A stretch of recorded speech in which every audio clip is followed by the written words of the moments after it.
twice. And so it's like, really? English, motherfucker. Huh. Dear. What? Floored. I am surprised. There you go. I am genuinely surprised that my #1 most requested game twice in a row was Soul Calibur 3. So it's just craziest thing. Feel free to recommend anything. Anything at all. I'll play it. I'm totally down. I have like every console known to man, so. Oh, you're live right now. Yeah, I totally am. I'm totally. I'm still running all my tests. Hello, Pinky. How are you? Ah.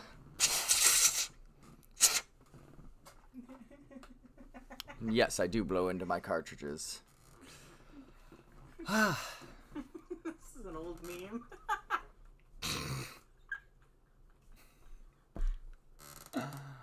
Nice.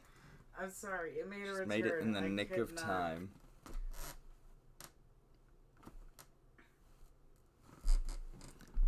I changed my background cover on Twitch. Oh, cool. That sounds pretty cool. Alright, I'm gonna jump right into Soul Calibur 3 because, surprisingly enough, I got another request to do it, so I'm always down for playing one of my favorite games of all time. I'm gonna turn down the volume a little. There you go.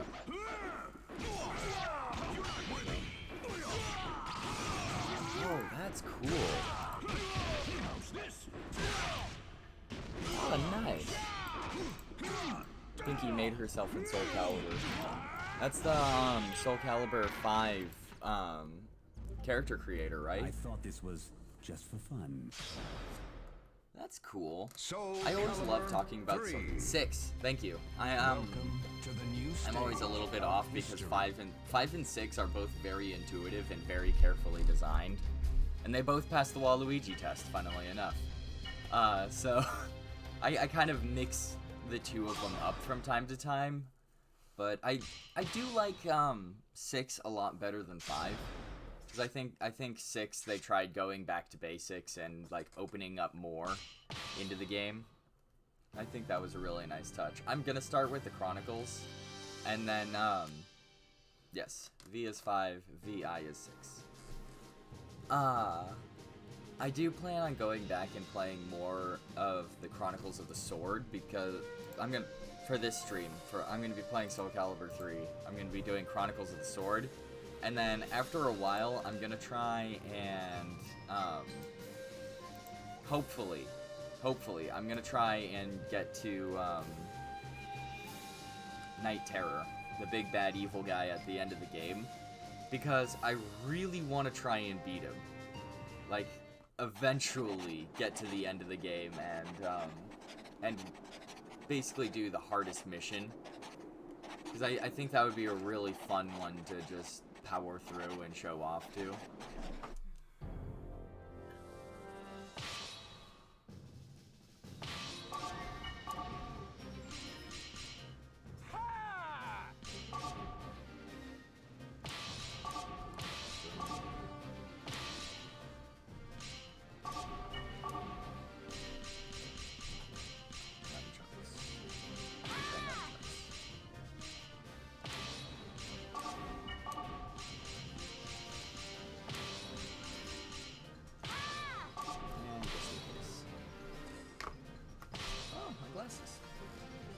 Thank you.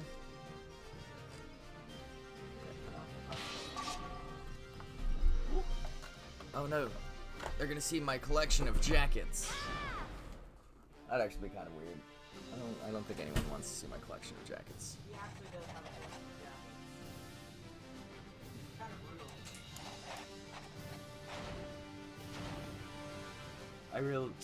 I have way more jackets than I should. And it's all, like, military grade, like, almost costumes at this point because of, like, how much I, like... All the jackets you get for don't. Yeah, all of my, like, fancy jackets are all donated military garb that I got in a deal.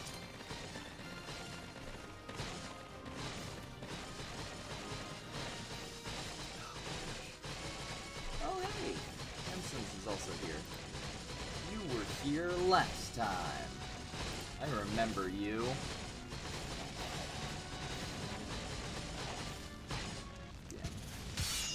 Decisive battle.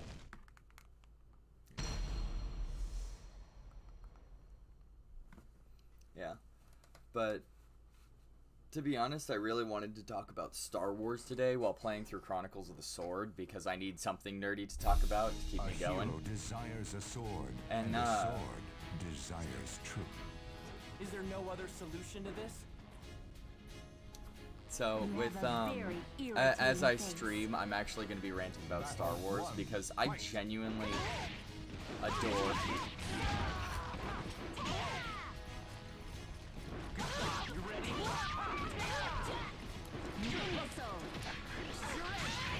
Yeah. I want to talk about Star Wars because I'm really excited for where it's going to be heading. Since Dave Filoni is still basically shepherding everything that goes on, I really trust the hands that they got put into. And I think it's going to be a blast to see where everything goes. Right now, like, not even an hour ago, me and my boyfriend were watching, or me and my fiance were watching Star Wars Rebels, and I was watching it. We're only like 6 or 7 episodes in, and it's all right. We're about 10 episodes. We're about 10 episodes in, and like I think it's all right. I look forward to seeing where it goes because I saw a bunch of spoilers about what happens like later in the series, and like for now I'm not really impressed because it was shepherded by Dave Filoni, and most of his work.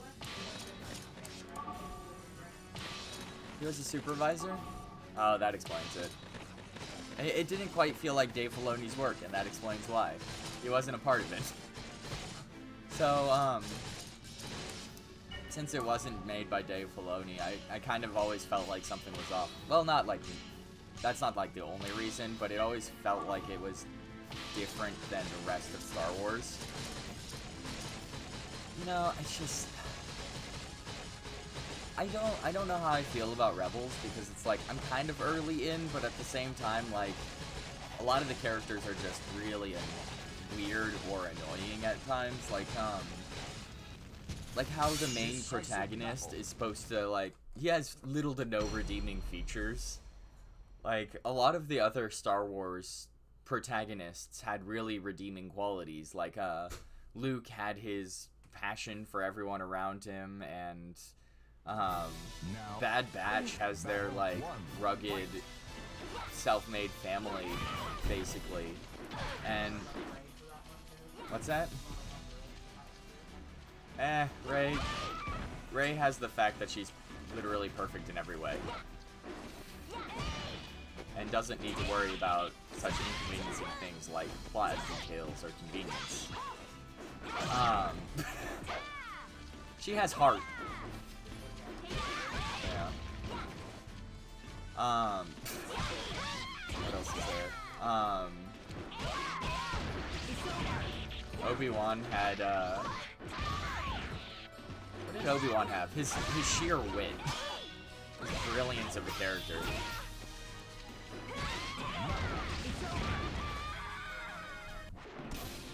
It looks like I won today, but who knows what'll happen next time. You want to repeat that for the people in back? He's a very intriguing character because he's very quick-wit, he's smart on his feet. He was well regarded for being a very key strategist in the Clone Wars, and also, personal development, has become a sort of father figure at a young age, and so that forced him to drop fast, and I think he did the best he could for what he was doing at the time, because nobody realized it, but like, Obi-Wan Kenobi was like 17 when he became a Jedi Master. He was still a teenager. And he had to skip his Jedi Knight trials just so that he could fulfill his master wishes. In case you couldn't tell, Obi-Wan is one of my most favorite characters of all time. One of. There's something like oddly satisfying in seeing somebody really passionate about something talk about it. I think it's pretty cool.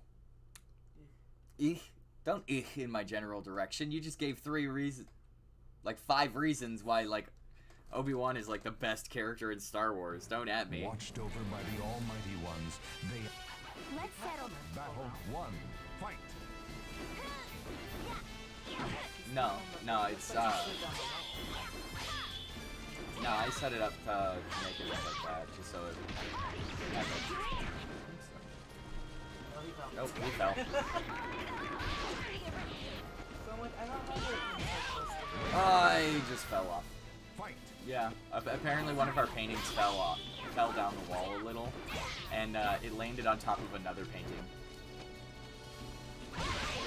To be honest, it looks kind of aesthetic, but at the same time, it just looks kind of modernistic, and I haven't been against modernism. Holy smokes. You're not winning this. Well, each of the characters that I'm fighting against in this round has something that benefits them but penalizes me in one way or another. So like Are you sure you want to do this? the stage that I'm on right now, this character, it pushes me away and can actually ring me out. Anytime she hits me in the air, I fly twice as far, basically. So, that's the real reason why I'm getting my butt handed to me, is like, map hazards affect me, but not her. It's pushing me away and can push me off the cliff if I stand still for too long. But, it doesn't affect her. Yeah, like, literally just stand still, it'll knock you off. And if you get hit in the air, you go twice as far. So, do it. Pull it up. Yeah. And so it's like, all of these stages are designed against you. One of them, every 5 seconds, if you're not blocking, it disrupts your character in whatever fight they're doing. And then there's another one that's like, can't remember all of them. The last one, the floor was slippery, but only for me. So whenever you get pushed, you like slide. I actually think it's easier to fight like that because like the characters don't know how to compensate for sliding around like horribly badly.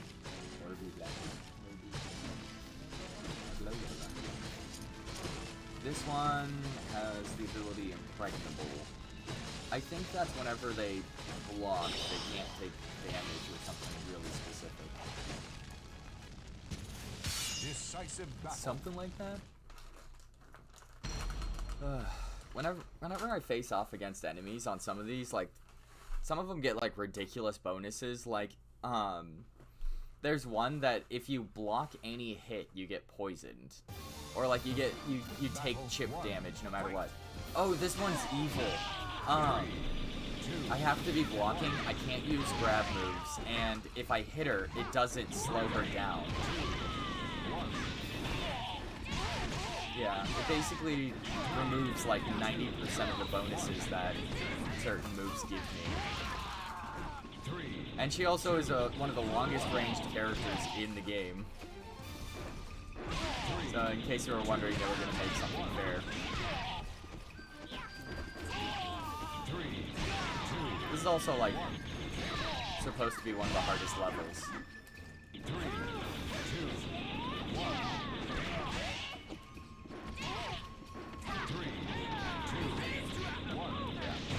Be hit. So whenever they do the 3, 2, 1, you can't be damaged during that time. Or you basically,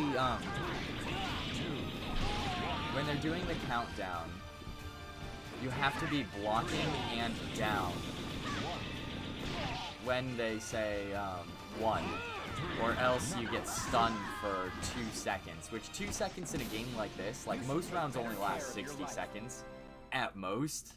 So that extra chip damage really that one moment stun just screws you over so badly. So, I don't know how I even won that, to be honest. Anyway, back to Star Wars. I think the next stage is you take more damage and they take less damage, I think. In case you are wondering if they were ever going to make a fair fight. Back to what we were talking about. Star Wars. We were on Obi-Wan last. We were talking about how he got, had to become a master. That was because,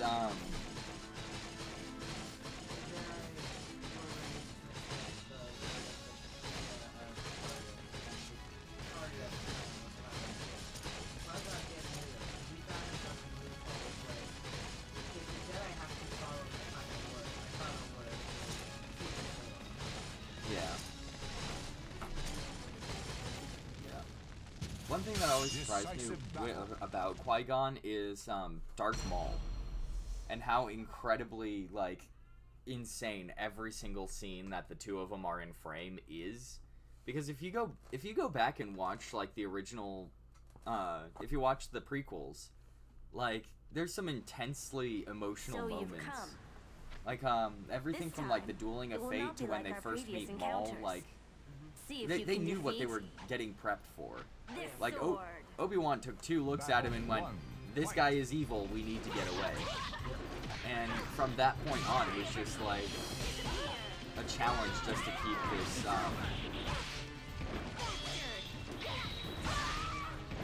it was just a challenge to basically keep Anakin alive, because he was still a foundling at that point. So getting him trained and taken care of before some Sith takes him is basically the whole point of the story. The Dueling of Fates is 2 ideals clashing to try and find out who basically decides the fate of the galaxy. If you have any input, please add some. I'm currently playing a 1v1 fighter while trying to talk about deep Star Wars lore. And I could very...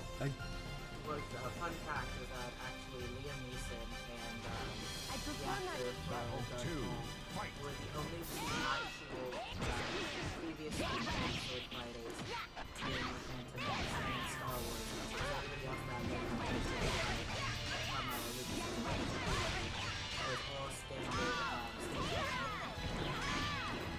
Yeah. And so, because Liam Neeson and his name for some reason, and Maul's actor were in other movies that required them to know how to battle with real weapons.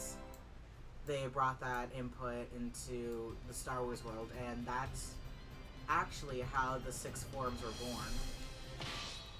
The 6 lightsaber dueling forms. Yeah.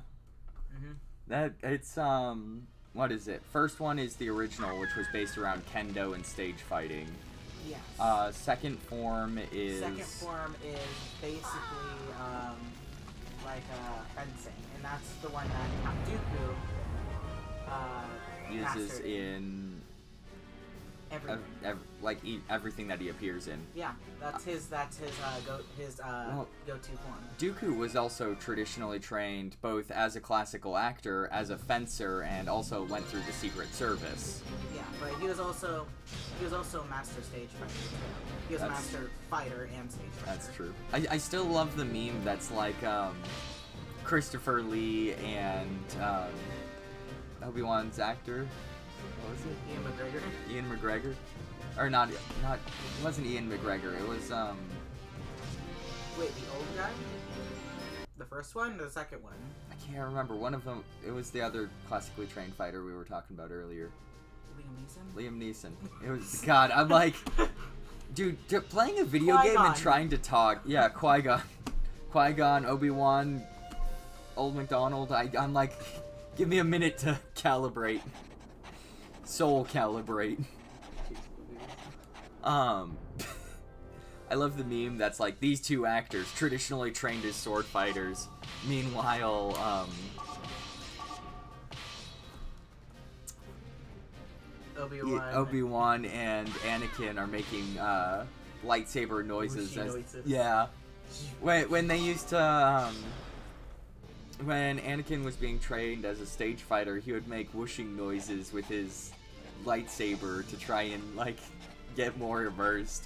But, like, I still love the idea of, like, a fully grown, like, 30-something, 38? I think it was 38 at the time. Just going, ooh.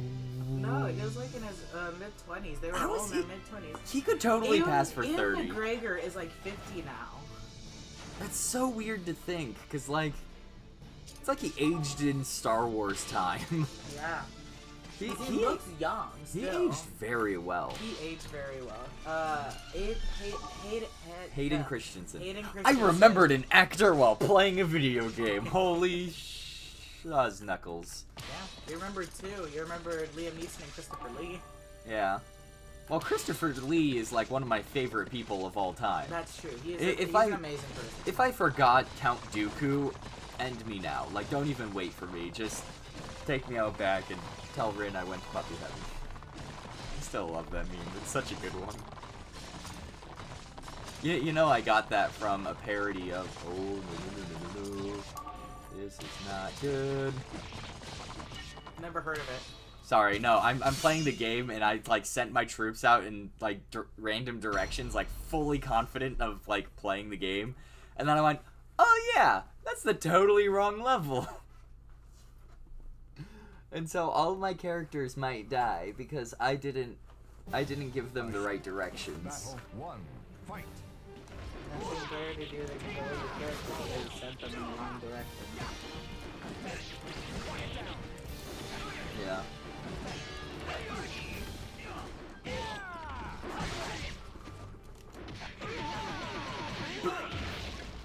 So I gotta do a 4v1 fight now because I didn't think ahead.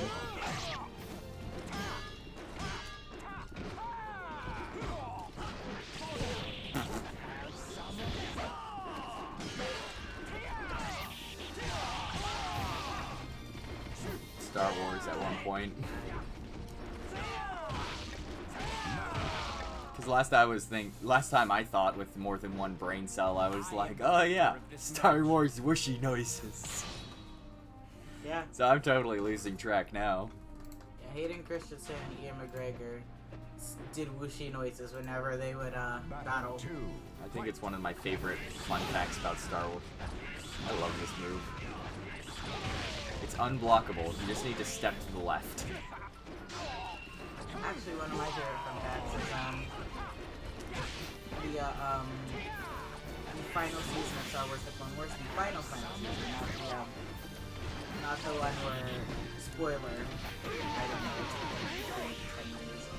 Yeah, I Spoiler, like Ahsoka leaves the Jedi with the Jedi Order, but not that one. That's not the ending. That's the TV run ending. The official ending comes. I'm still gonna give a spoiler one. It's only a year. Is it only a year? It feels like it's came been out in more since. 2020. Yeah, because the 2020 released the extra 10 episodes. Yeah, the last 10 episodes. It still floors me that they had to wait like way too long to release the final episodes of the Clone Wars series. It's been 5 years. 5 years. It Well, feels. they technically released the last episodes like 3 years ago, and they did that because they had a bunch of finished footage, but none of it came out. And there was one episode I was waiting for.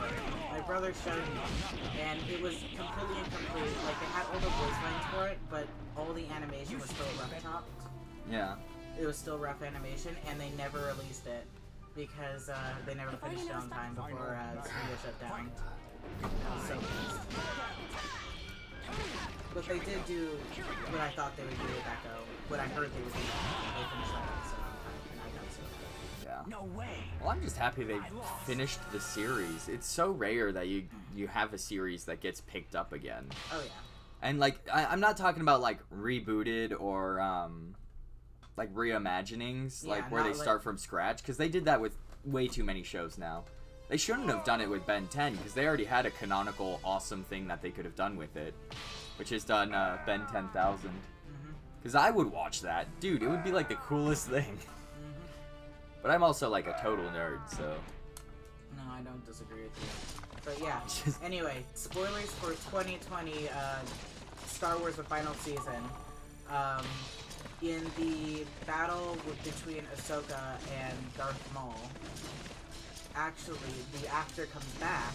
The true actor for Darth Maul comes back, and he trains Ashley. I think her name is Graham. I think it is Ashley Graham.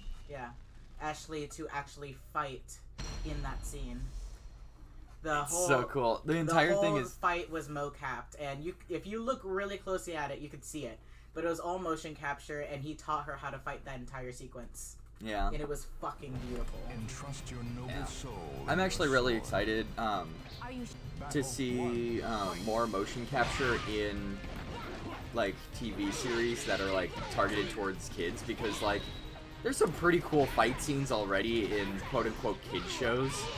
Like, I bet you I could make, like, a list of, like, 200 of, like, just awesome fight scenes that didn't need to be that awesome. So it's like...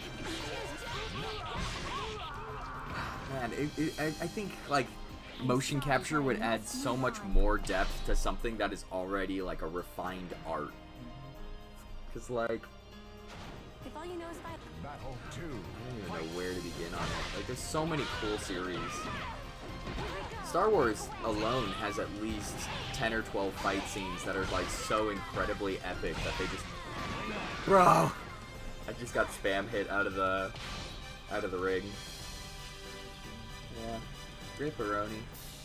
Ripperoni, Rippuccini, Rippapizzi, Let's settle this pizza fair and pasta. square. Battle 3. My fiance.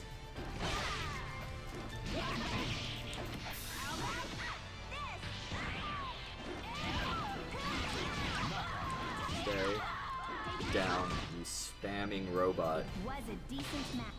They did the same hit like twice in a row. I'm like, I do a lot of the same hits in a row, but that's because I'm a human and I'm trying to maintain a normal conversation.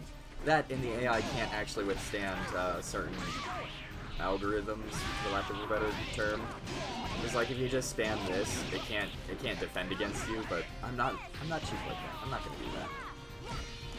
Not unless I'm actually talking about something I'm really excited for. Yeah, like Star Wars. I bet you people would watch me go. There he is! That's the one that recommended me, to play, Soul Calibur 3. Hello, Jeff. Oh my gosh. In case you are wondering who got me to play this. I literally messaged right before I started this stream, just like, well, guess I know what I'm doing today. Ferb, I know what we're gonna do today. Ah. Hello. Oh my gosh. I always love it when people recommend me stuff because it's just like it just makes me feel so alive because people want to see me do things. It makes me feel powerful. Too powerful. He's too powerful to be kept alive. But yeah, thank you so much for recommending me play Soul Calibur 3. It means the world. The entire world. One. Final battle. Fight.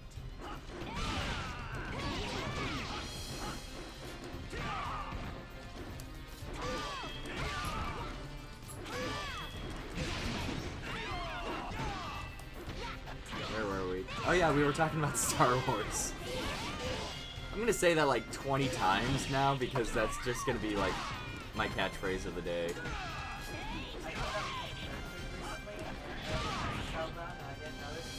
Wait, did they? Oh shoot. I literally was up there to put another collectible on there and I totally didn't notice the Pez. Yeah, I noticed it when the Jawa was like staring straight at me. I'm like, you shouldn't be facing that way. Jawa. Oh my god, Jawas. Screams and Wubchub. That's Ewoks. Oh wait. Same thing, right? That's close enough. Okay, they're sand Ewoks. Racist.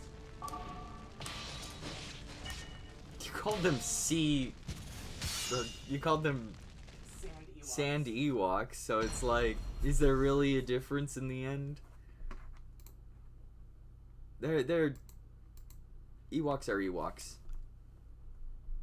Jawas. Please stop. Jawas are Jawas. Jawas are Now, Jawas, Ewoks are Ewoks. final battle, Don't fuck fight. with me. Tomatoes are tomatoes. Potatoes are... It's funny because I always thought they were a spud. How did I not get 100%? I think I didn't. I didn't think I got hit, but it might be one of those things where I lose life over time. Or I'm just dumb and I didn't notice myself getting hit. That really sounds possible, though. That's really what it's like playing some of these games, man. Especially when you're talking about complicated topics like Star Trek. I thought you were gonna say the races of Star Wars. What would it be? Just sitting there like, well, first there was like the Twi'leks, and then there was like another group that's like them but not as blue. Them but not as blue. Or them but Twi'leks are a them whole bunch of them different but red. colors. Remember when Twi'leks were only green? Right. No. I'm pretty sure, cause like in the original series they only had green Twi'leks. There was only one No, there green was also Twi'lek. blue. There was blue and green. There was Yeah. one green Twi'lek at Jabba's palace. Jabba's palace and a blue Twi'lek as a background character. And then Ayla Secura in the Prequel? prequel before you Yeah. stop doing that. Making me self-doubt. My brain was made I almost rang myself out. Take heed. You definitely Oh followed my her. gosh. Yeah. Yeah, it's like, I love ringing myself out after people fall out of the stage. Oh! Star Wars and Soul Calibur had a crossover in Soul Calibur 4. You could play as Darth Vader if you got the PlayStation 3 version. And you could play as Oh yeah, I remember you saying that, yeah. and you could play as Darth Vader if you got the PS3 version, and if you got the Xbox version, you could play as Yoda. And everyone knew that Yoda was going to be a powerful character, but the fact that all of the moves are designed for people roughly the same height, when they put in Yoda, he was so short you couldn't do half your moves on him. And he ended up becoming one of the most busted characters because, one, he could use the Force, and also he was Ankle height. ankle height. So like, unless you were like playing a character that could swing low fairly effectively, you're basically swinging at nothing half your moves.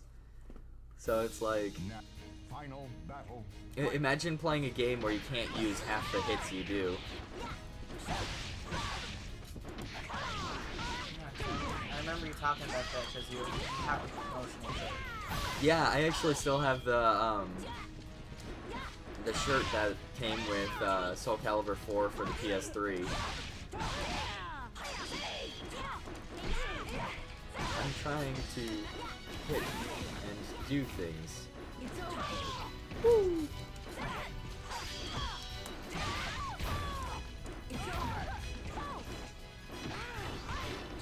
You know, it's really hard not picking a generic ability that you could spam and just infinitely kill somebody.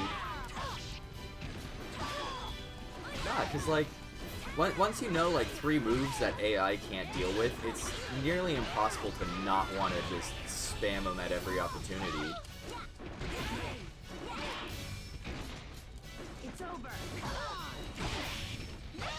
Can't use grab moves on her, because the weapon that she's using. And she's also sped up, I think. Something like that. So, yeah. Yeah. Yeah, and I can't remember why they made it plot relevant to have, oh, that's why. It's one of the actual characters. Whenever you have a character from Soul Calibur actually do an appearance in this game mode, they set it to like one of the highest levels, and they have like all the characters being level 60, where like, barring one character, which was like level 90, and I still don't know why, they were all, I still don't know why they made one character level 90. Like, everybody else is, like, level 60 at most. Like, even the special characters were only level 60, so I don't know why they did, I'm not gonna do that. I'm just gonna give up and run this way.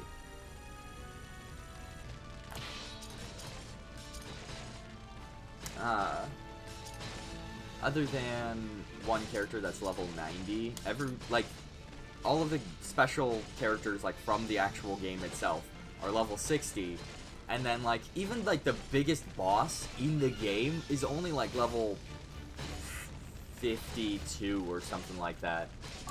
So it's like, I forgot that there was an actual level 60 character, and I'm like, ah, yeah, gotta pay for my mistakes now. Rip around me, man. You put you so. Yeah. And I sewed a jacket. Get it? Because you reap what you sow. That was a verbal pun. It was funny because you can't sew jackets unless you want them to get really dirty. Scrape up a bunch of dirt, just cram a jacket in, just like, ah! Oh god, this is my life now. This is what I have become. Dad jokes, trailing off in Star Wars, and playing Soul Calibur. Which, thank you to Aja for recommending. I'm still, I think I'm...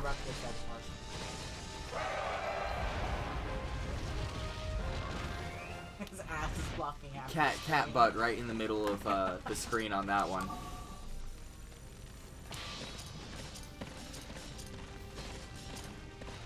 So that was Loki, in case you were wondering.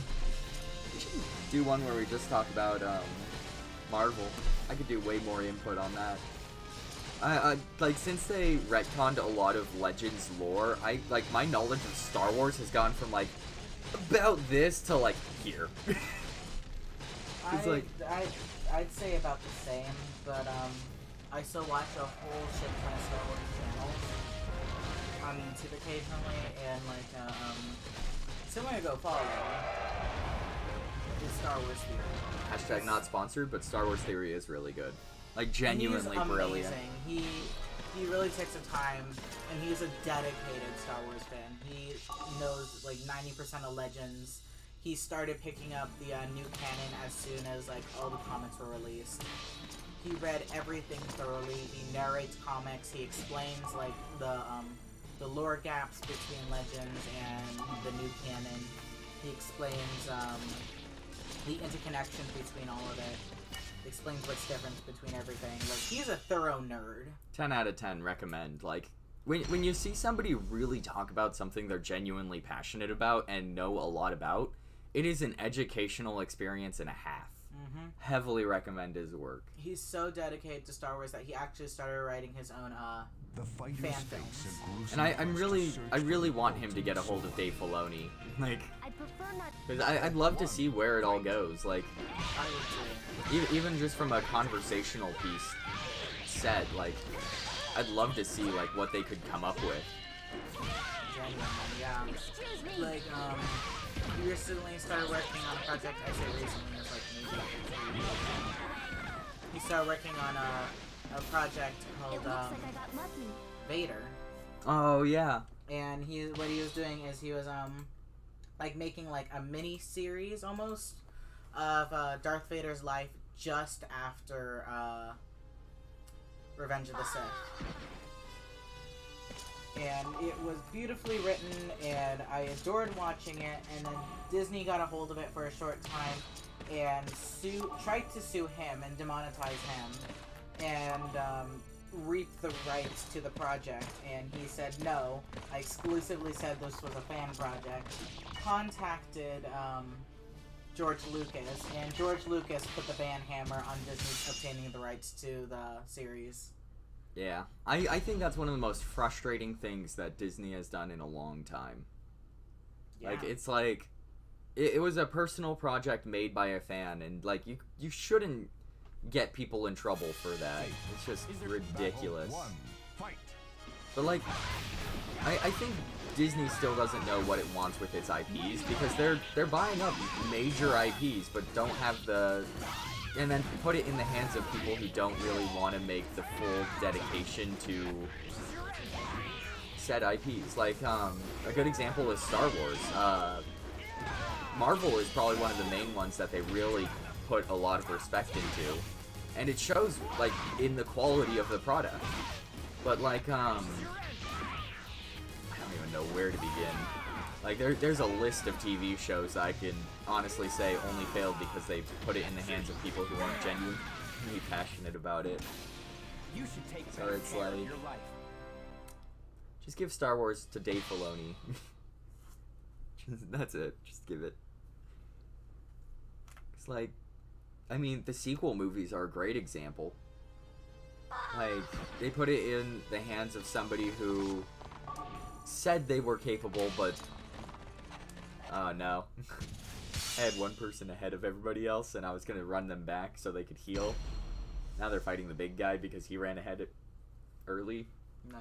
So now I'm gonna have to deal with possibly 2 people dead, Nice. or 1, because I didn't strategize ahead of time. Entrust- I just jumped right into Battle combat. 1. Fight.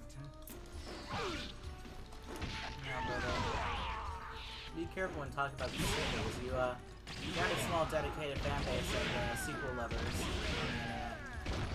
Well, like, the sequels are okay, like at best. That is what you will get from it. There's nothing like. I'd say it could be worse. We've seen worse in Star Wars. Granted, it was the Christmas special, but, like, let's be honest here, we've seen so much worse done to our fandom and butchered. And they're... okay, I don't like the sequels, but take into account that when the prequels were released, everybody hated them. Mostly for Jar Jar Binks and, like, 1 or 2 other reasons, and the fact that they rewrote a lot of the lore, but a lot of it was already in Legends by the time... A lot of Like- the reasons, from what I can remember. Now, I'm probably wrong, because I was just a babby when all these movies, when the prequels came out. Was particularly, The Phantom Menace was exclusively politics. Yeah. The movie was just politics, and people wanted boom, boom, actually shooty things. And, Jar Jar Binks, obviously. Yeah. The second one was the Clone Wars, was because, first of all, it suggested, it's not even called Clone Wars, it's called Attack of the Clones. Oh god.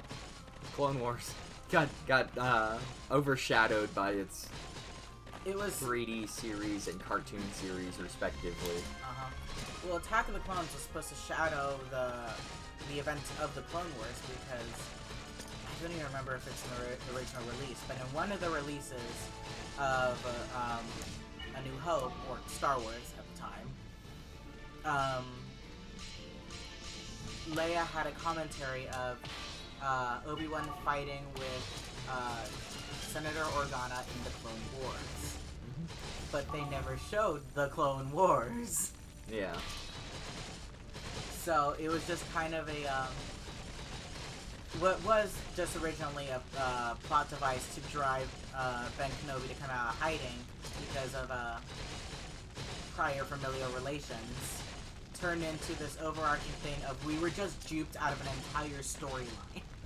Yeah. Because they wanted to focus on little Annie being a whiny teenager. Little Orphan Annie.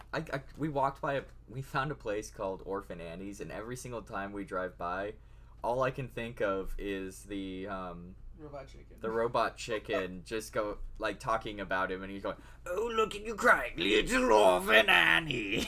So, The way that you've he just- come. Worthless servant of strife. You shall pay Oh. with your It's so blood. good. I have way too dark of a sense of humor to be. Daring to defy me. Battle 1. Fight. It's funny. It's funny. It's funny. Not funny!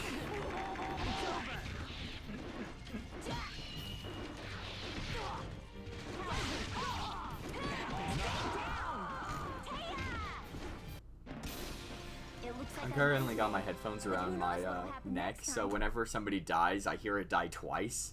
They just go, oh, and then like a second later, I just hear in my office, oh, because it's like slightly further away from my ears. That's great. Aurelia. It's a great, like, okay. Back to Soul Calibur. The random characters in this series, like, if you, like, I'm skipping over most of this, but the lore in this game was unnecessarily, like, amazing. Like, they didn't have to go all out for this. There's just so much going on behind the scenes that they just don't talk about other than in text that just scrolls by for, like, a moment or two. And it's like, unless you, like, either read the stories, like, constantly, or, like, play through every single game and read everything, like, you miss so much of the lore. Like, I love, like, how crazy the nobles in this series are, and it makes sense. Like, everything in this game is just like, yeah, it makes sense why you'd want to overthrow this evil guy.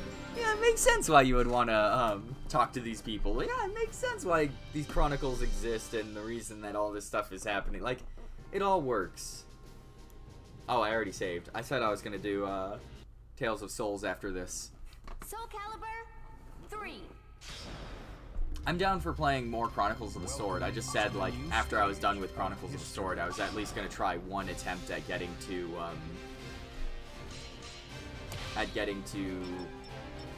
Night Terror.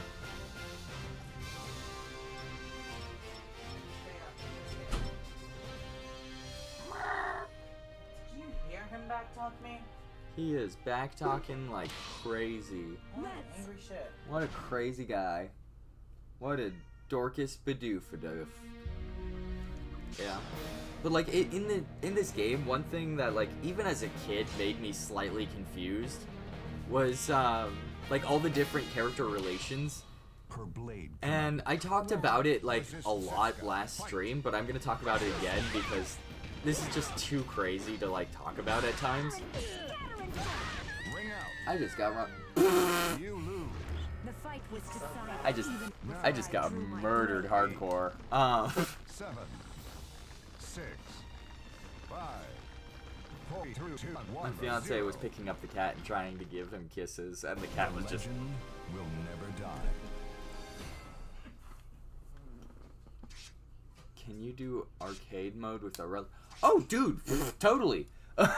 I already. Soul Calibur I looked. 3. I wasn't paying enough attention to even fight through the first character, but dude, I'll do arcade mode. Oh wait. Yeah.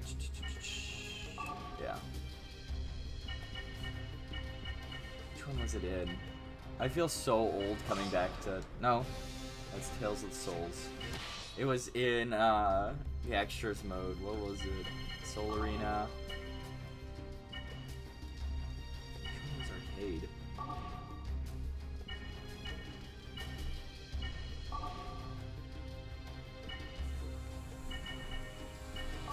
Are you talking about the quick plays where you do all 8 stages? I think they called it quick play instead of arcade in this one. Please correct me if I'm wrong. I haven't played this, like, other than, like, recently, I haven't even touched this game.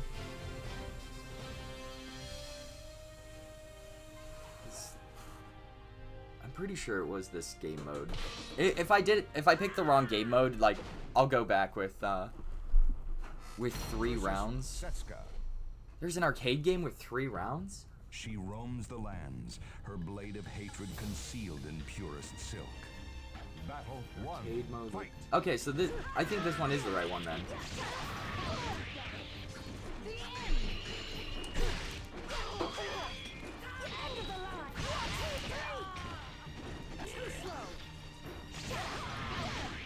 Be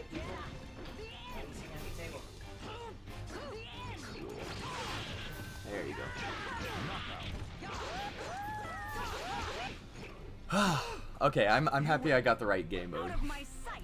Battle 2. Fight. I actually really love how, like, even, like, the joke characters got their own, like, got, like, all of their own stuff. Like, all of the characters that are, like, nobles in the normal game modes are creatable and playable.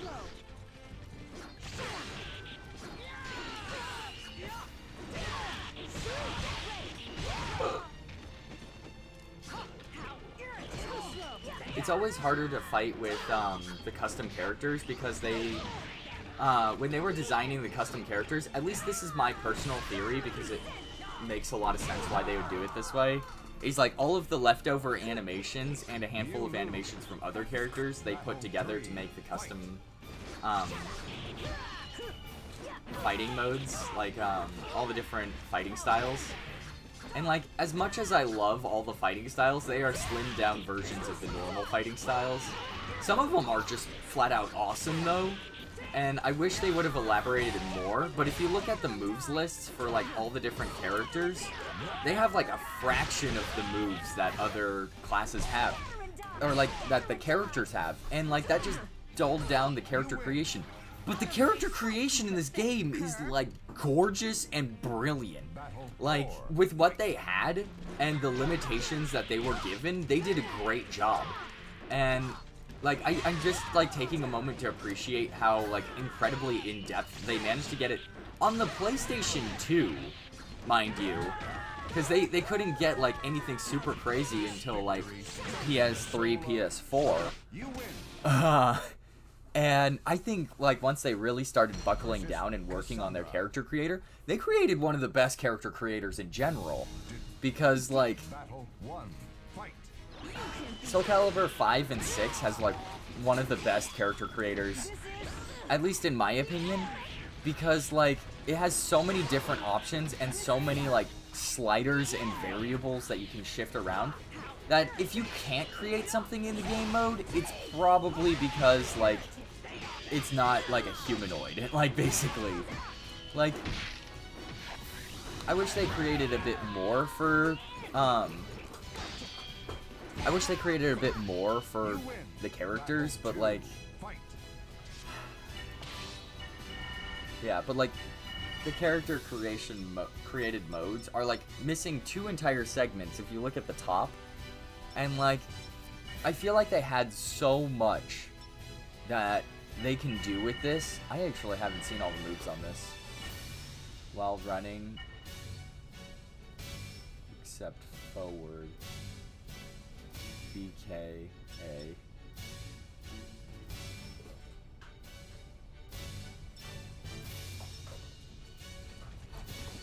I think that was it. Shoot. I love some of these combo moves, man.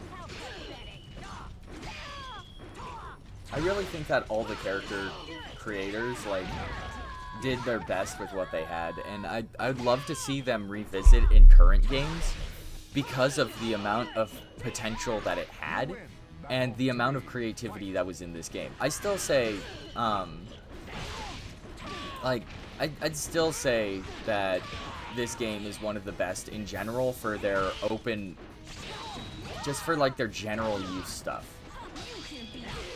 My only goal is to not get perfected on that. Perfected. I'm like, I'm fine with losing as long as it's not a perfect. Like, You lose. yeah, but Battle 4. Fight. can you imagine, like, how incredible this game would have, like, I really think that, like, it would have been at its best if they managed to, if they actually managed to get, like, the, how do I explain it? Like, I think that this would be, like, one of the greatest games of all time if they got the character creator, like, all the created classes, like, a step higher. Like, a little bit more. Like, they already put an absurd amount of effort, but, like, you could literally re-release this game and then add, like, 1 or 2 small things.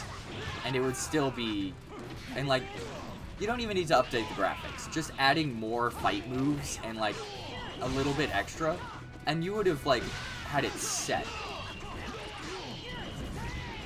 Like, you don't even need to do too much to it. Like, I think this is one of the best fighting booms in general.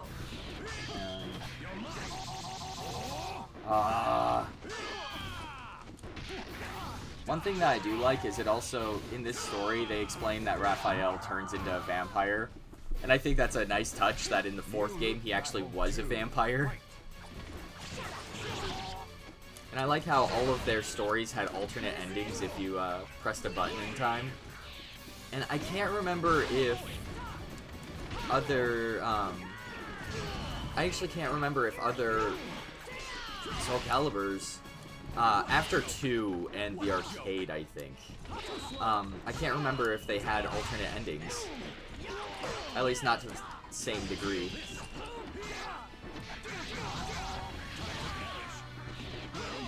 I'm sorry in advance if, like, Aurelia is, like, one of your favorite characters and I'm just brutally murdering her in front of you.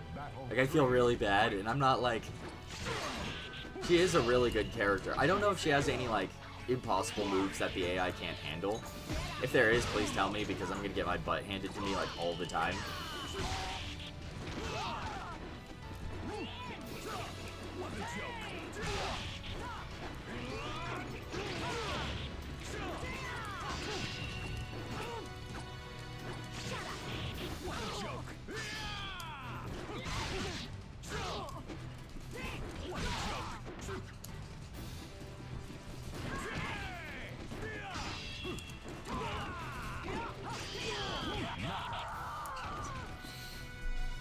This victory strengthened the soul. You lose 9.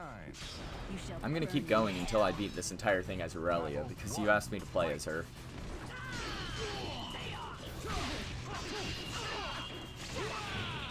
I'm sorry to anybody else if this, like, takes forever, because...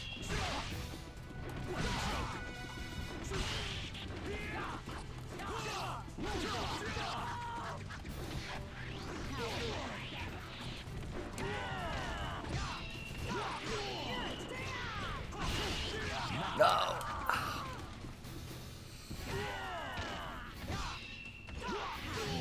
You lose. Battle 2. Fight. Curse you, Raphael! You magnificent bastard!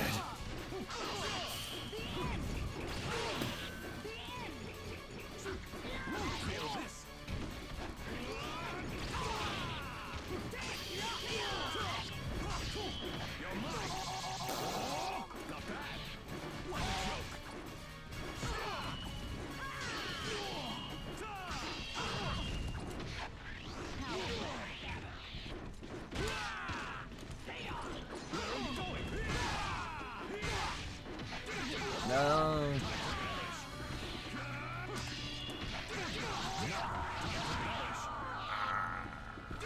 Alright. You lose. Battle 3. Fight. I'm gonna get my butt handed to me by Raphael over and over again.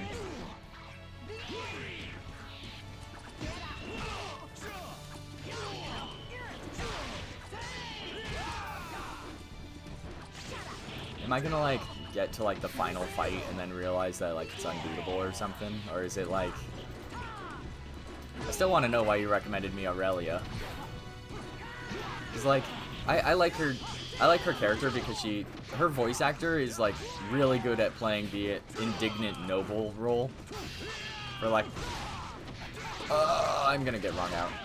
What? Really, Raphael? You lose 9. Really? Battle 1. Fight.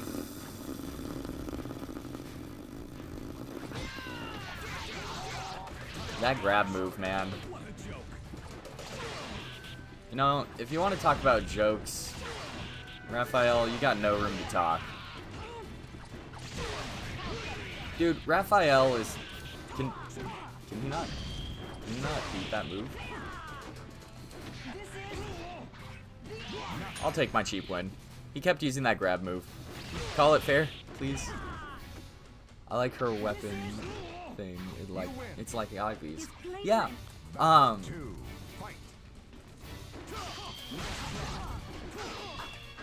Ivy's entire like moveset is like one of my favorites because they do such a careful like job on working with it.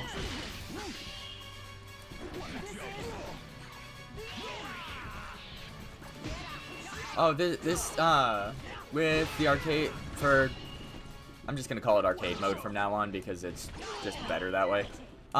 For the arcade mode in this game, there is no difficulty setting. It just jumps you right into whatever fight you do. So this is the base difficulty. What? Like, it just throws you into fights. So, like, I don't know if this is a hard or easy. Wait, did I have it on hard mode? I don't know. I can't check it unless I'm in the settings mode, like at the actual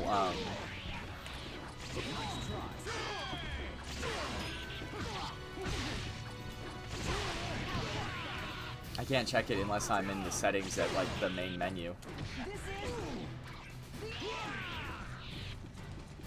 On the upside, I found a moveset that like the AI can't really handle with.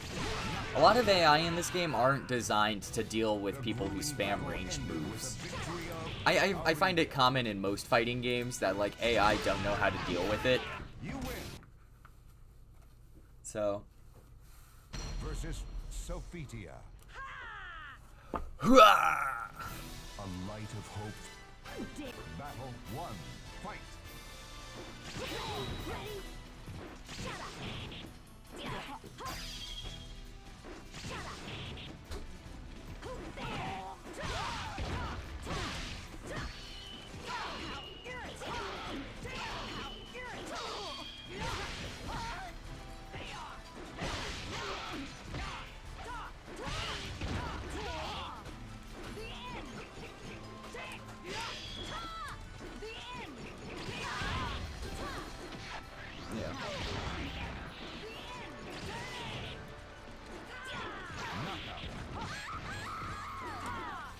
Anyway,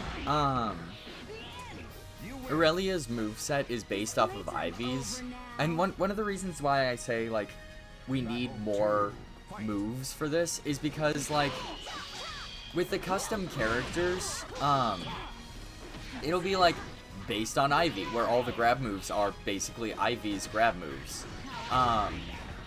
This is almost exactly Ivy's moveset, minus several key important moves that need to be in there for Ivy to be like a fully functioning character competitively. At least in my experience, a lot of the moves are like that. I think one of the only ones that they really focused on was Great Sword, because they mixed Siegfried and Nightmare's movesets. The tambourines, which are completely unique to this game moveset, which I think is brilliant and carefully, and could be a really cool thing to add in, could benefit greatly from more moves. Like, I think people would have a blast just trolling with a character that only fights with tambourines. And I think that would be really fun. If memory serves correct, I might have set it to hard. Now that I'm really thinking about it, because, like, I normally, like, I used to show off by playing against the hardest AI, just to show off for the sake of it. I also used to play against my friends blindfolded, and I also used to play with, I'd tell people at the start of a fight, pick a button on the key 4, and then they'll say, like, square, and I'm not allowed to press square for the entire fight. And, like, or I'll do it in the opposite direction. Pick a button, and I'd only use circle or something like that. Like, I used to be really good at this game. Now I think I'm okay. Like, I'm a little bit above average at times. Like, I used to be so good at this game. Like, I know all the mechanics and how moves work. My brain goes out the window and instinct kicks in when I'm playing a game that I've, like, played for so long. I don't think this AI is hard. I think I'm just bad with this character.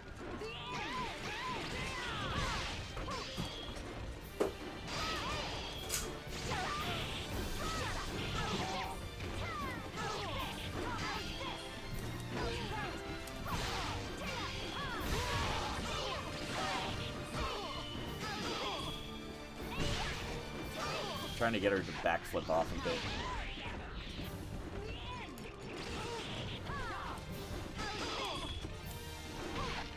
Come on, throw! Nope. Nope. Ah, I was trying to down kick. Ah, so close. Battle 4. Fight.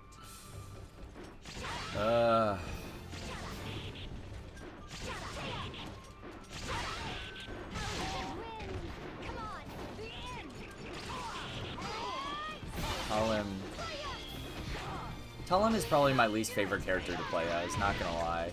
I've wrung myself out more often than not, just because I was playing Talon. My worst character, period, though, I already know is Mitsurugi, Sangmina, and Shuang-Ha. In order of worst to not as worse. But still pretty bad. I can't play Shuang-Ha because she has like maybe 7 moves that I think that I can easily do and that I'm comfortable with. Granted, other people destroy me with those characters for the sole reason that I'm not very good at playing against them. Like, I'm probably gonna get destroyed by certain AI. I'm also horrible against people because I'm so used to fighting AI that it's like, people are unpredictable. AI, like, once you play enough, like, you can do just about anything against AI, and you'll start getting in once you get used to it. So.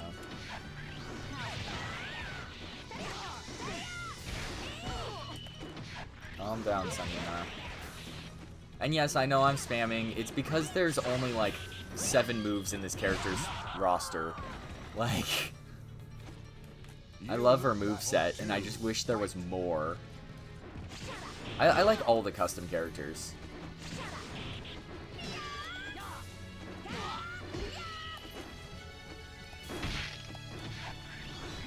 Stay down.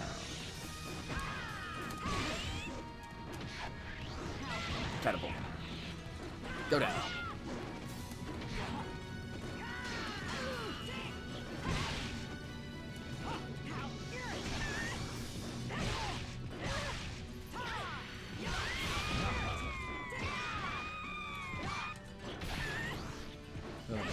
I think the real difficulty of playing with other character types is just learning what moves are and aren't in the other classes. Like, I'm so used to, like, Ivy's moves that whenever I play stuff like this... Yeah. Yeah. I think this had a lot of potential, and they didn't elaborate it on the 4th game, and that actually made me really sad as a kid. I thought they were gonna, like, double down on the character creator, but like they did add a lot of character customization and a lot of different really cool moves and stuff, and so I'm fine with that. And also the soul smashes are like the coolest things, and they got like tons of hidden nods, like Zasalamel actually being the Keeper of Time, like officially declared, because like before it was just this dude in a tower that was like, I'm in a clock theme level, and in my lore it says that I'm the Keeper of Time, but like in it, the way that he talks and like what he says doesn't really depict that very well. Curse you, medium-ranged characters.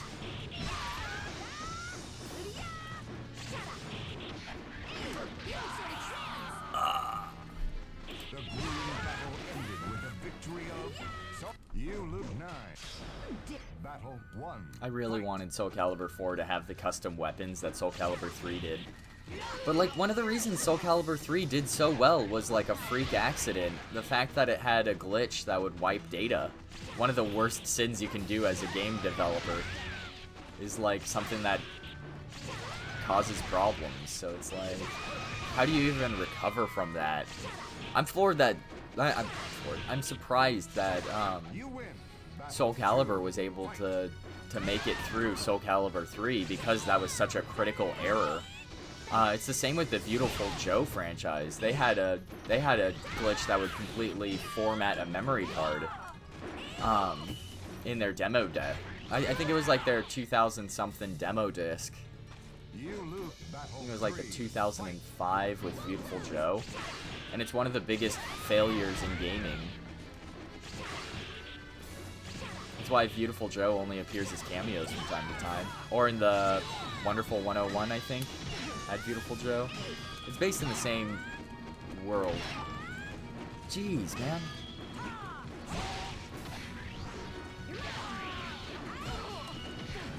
I am so tired of these AI spamming grab moves. I mean, I'm spamming grab moves too, but at least I'm not a robot that can predict movement. I'm not somebody with frame perfect recognition, unfortunately.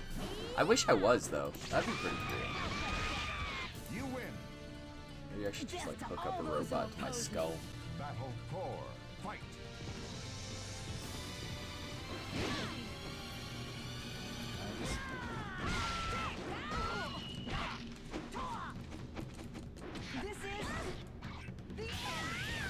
It bugs me that certain moves don't auto ring out. Don't ring out.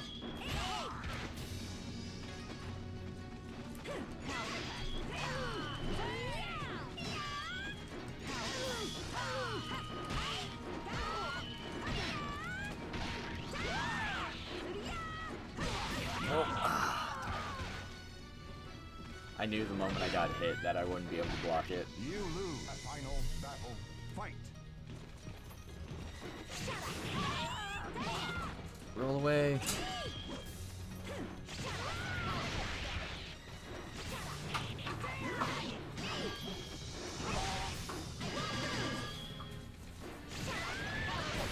Spam it.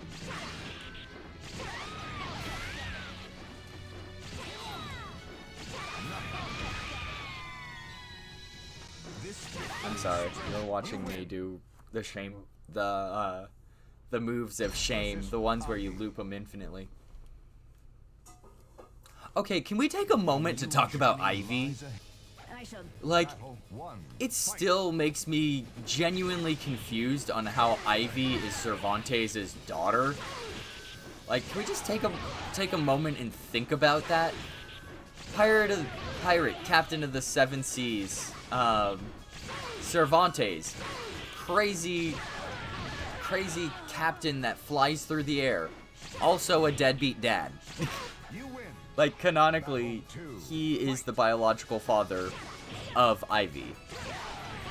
I actually think it's kind of funny that I'm fighting Ivy because I'm fighting with a limited move set of Ivy's abilities. And I think that's pretty cool. Jeez. It's like the moment I take more than 2 steps closer, every AI just becomes infinitely harder.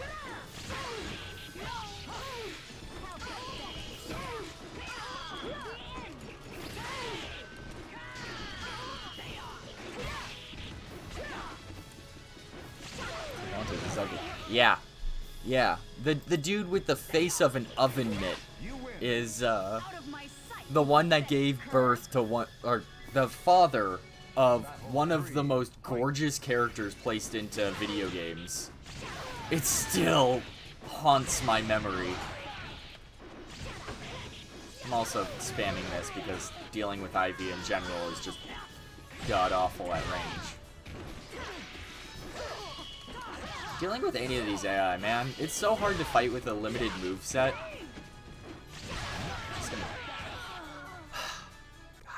Don't want to spam, but like right now I'm doing like 3 battles if I don't.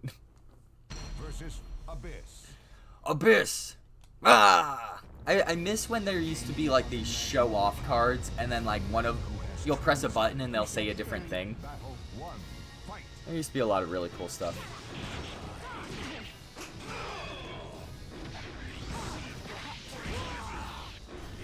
I didn't like the fact that Abyss had almost the same exact moveset as Zasalamel. Like, he had a few differences and like a few added combos. But he's basically Zasalamel. I actually, my first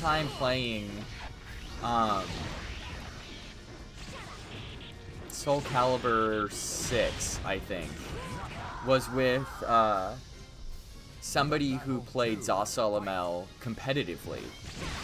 And I almost broke even on 1 or 2 matches. And I thought it was really cool that I managed to meet somebody who played Zasalamel like so much. It was fun to actually play a game with basically a pro. I didn't get his name. I still can't remember it. If I ever see him, I hope to God that I get to meet him again, because he was a genuinely pleasant person to be around. Can we also take a moment to talk about how incredibly awesome Soul Calibur fandom is? I don't think I've met a mean person in Soul Calibur fandom. I mean, other than, like, the occasional kid, but... Can you do arcade mode using Revenant and Double Fang's second costume? Battle 4, fight. Alright, I'll try.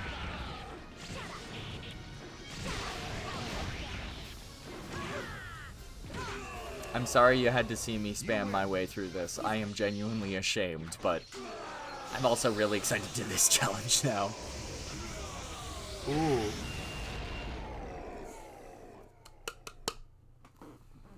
I'm down.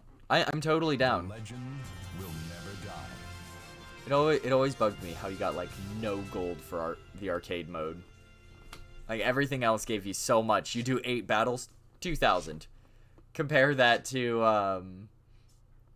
the special mode with the spinning ring. 3.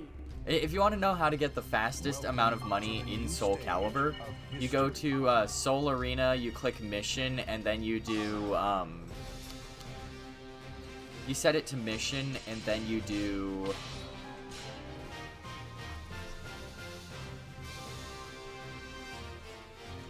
it's fine, really. Yeah.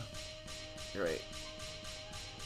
Revenant. So you said Revenant, second costume, and then you want a double thing?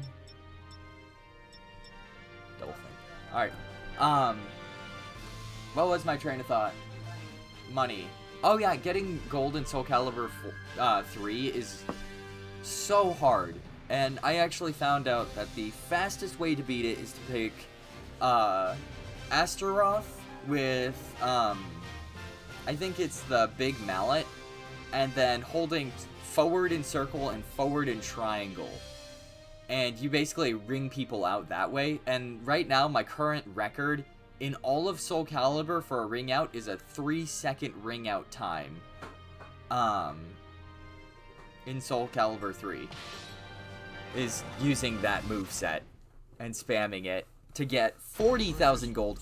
Compared to the 8 fights I just did to get 2,000 gold, I had to do that much to get 40,000. It took 9 seconds to do 3 rounds.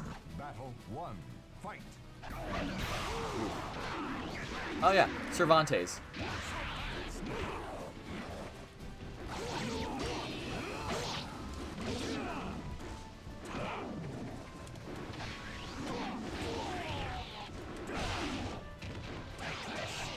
Nope, nope. I think that was Column's ability. Anyway. Bada bing, bada boom. Revenant, arcade mode, double fang, second costume. That's the one that he uses in several game modes, actually. I was trying to think of one specific one, but he does it in almost all of them. It's like this one, and then his first costume appears a lot in special game modes. Revenant is the easiest character to master. I think he has a really good moveset. Like, oh yeah. He has special moves, specifically designed for him. Let's take a moment to talk about that. Like, a lot of the characters don't get special moves or signature moves, which is the one next to the top logo that it keeps spinning over. And I wish they did. I really wish they did. Like, I'd be fine if, like, the bonus characters had, like, a full list of moveset. Because there should be at least 4 moves in this, if it was a normal one. And there's at least 4 grab moves in all of the normal characters. And then, like, the custom characters got really shortchanged in all this design. Okay.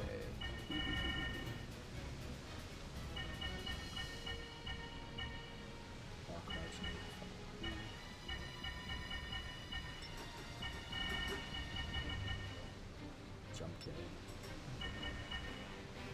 Forward, BK. What is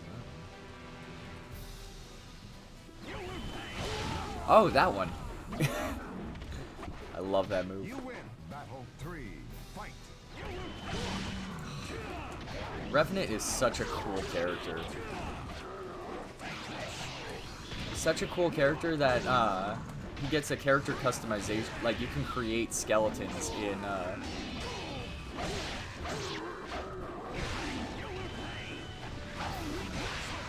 No.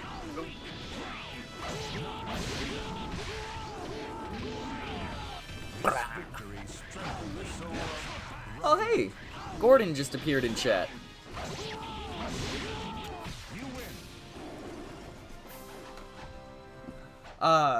Which character? The one with the dual swords or the skeleton one that I'm playing as right now? More than likely, it's going to be Cervantes. By the way, that's his daughter! We were just talking about it a moment ago. Dual swords, yeah. Yeah.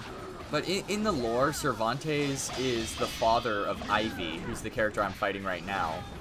And Ivy basically got adopted by a noble, basically at sword point by Cervantes. Or no, I think Ivy was Cervantes' kid, and the mother, I think that's her mother in the painting in the background.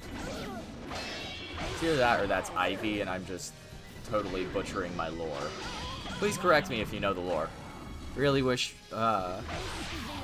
really wish Revenant can join Soul Calibur 6. Awesome. I'm so glad Huang is in Soul Calibur 6. I agree. So Soul Calibur 6 got Huang, and he hasn't been in. He's been in 1, 2, 3, and 6. No, was he in 2? I don't think he was a non-lockable character in 2. He was in Soul Calibur 1, 3, and 6. Because I remember Soul Calibur 2 had Assassin and Berserker. And I think that those were their main special characters. There was one more that I can't remember off the top of my head, and it might be Huang. I just don't want to say for certain because I can't remember.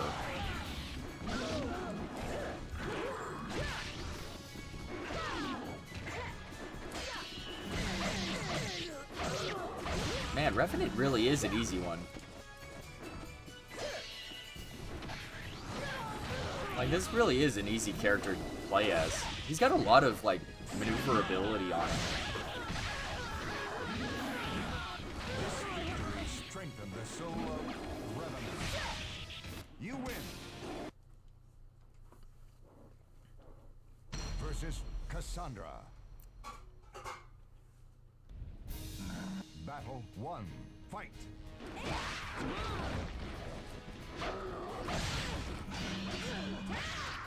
Oh, thank you. Domo. According to chat, I'm on fire. Can I have some water? I need to be put out. That was a bad joke. Don't laugh at that. Whoever was at home and laughed at that, don't. That was terrible. That joke was like tissue paper. It was terrible. Not funny! You lose. Battle 2. Fight.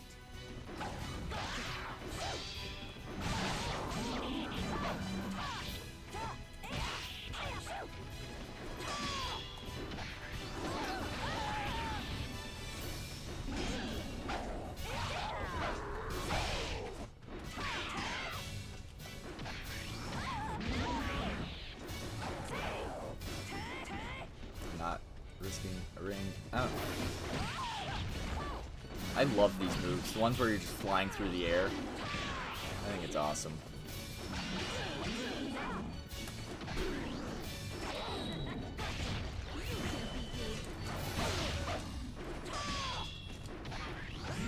Yes! Oh. Free hydrate. Thank you. For those of you at home, don't forget to drink water. Take care of yourself. You win. We wrap it in a paper towel to cover over the logo, so that way I don't get in trouble on my channel. It's not a logo?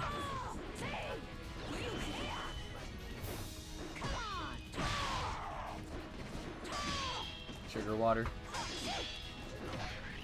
Nah, chat.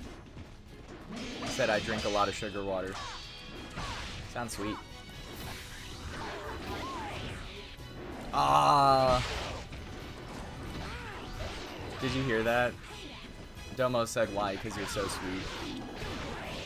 So precious. He doesn't know how much I genuinely adore him. Pinky said that was funny. You lose battle 4. Fight. Domo says thank you. I actually can't tell what gets picked up and what doesn't in the mic sometimes because I'm focusing so hard on the game.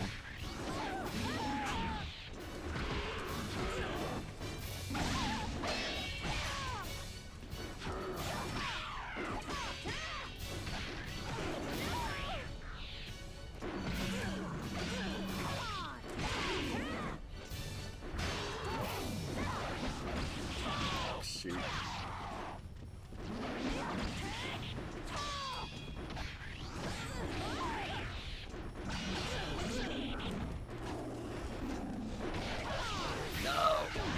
Ah, Cassandra, why do you do so many grab moves? This victory strengthened the soul of Cassandra. You lose 9. I'm surprised at how good I did, actually. 1. Fight. This really is a good character. As I quote from Maui, you're welcome.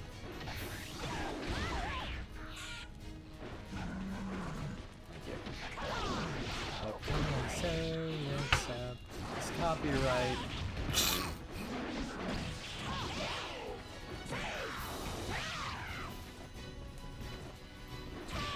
You can beat me.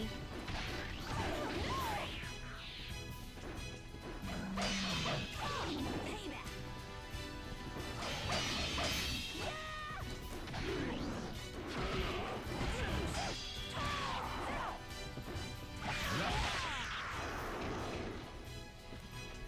You lose. And that's the lesson for today. Battle 2. Fight. Payback.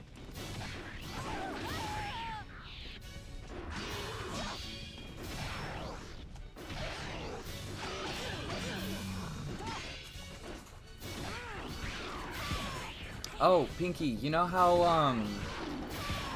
your husband got me that copy of Rio saying too harsh for my follower sound? I changed it to the sound of when I get subscribers now. So whenever I get a subscriber, it's Rio going too harsh.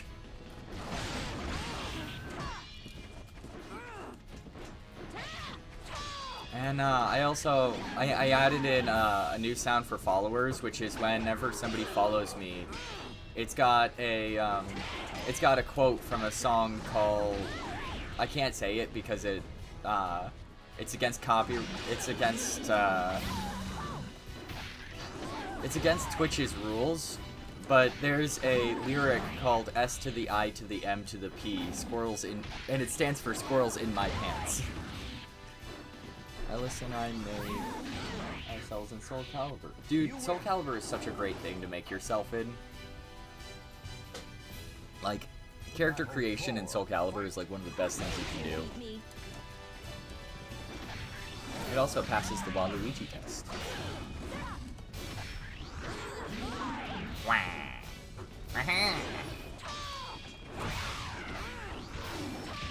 Cassandra, I love your character, but can you not for like 2 minutes? I wish I could stream Soul Calibur right now.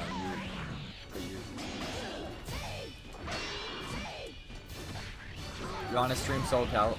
Dude, if you want to stream Soul Calibur, go ahead, do it. I'd love, like, I'll watch you on my phone, like, off to the side so it doesn't interfere with either of our streams, but, like, if you want to do Soul Calibur, I'll totally watch it. Like, it's fun. Final battle, fight. You're in the VIP spot. Aww, shucks. Thank you. No.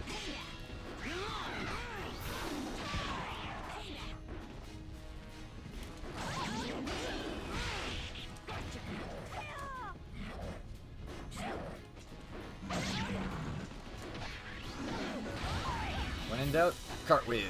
That's not a cartwheel. How did I cartwheel last time?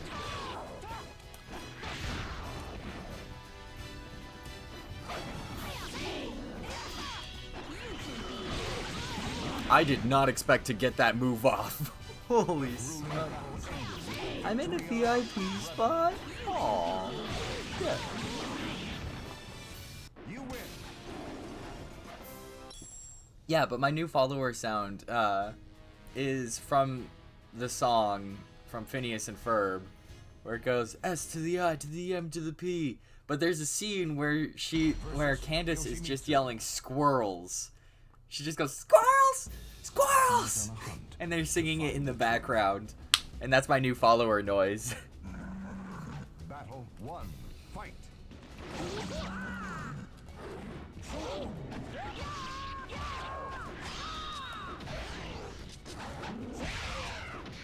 It's great. I'm genuinely proud of it because it actually took a little while to get it.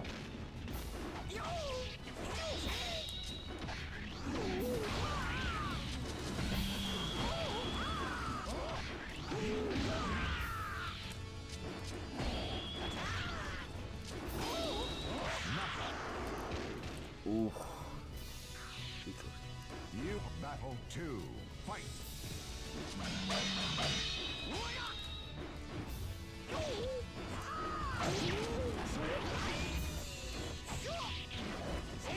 I love how Yoshimitsu's like screams are one of the loudest things in the game.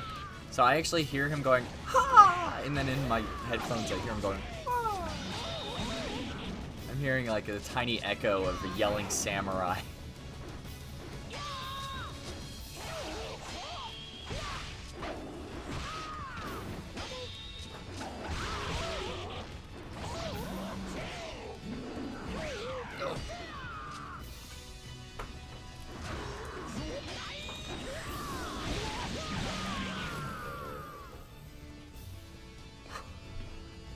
Oh my gosh. Battle 3, fight.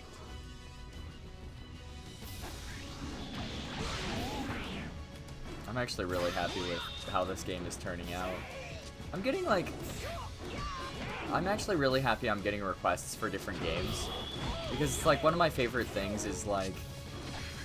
I don't know if this is what actually happens, but when like somebody requests me a game, I almost always play it, because I don't think I've missed a request so far.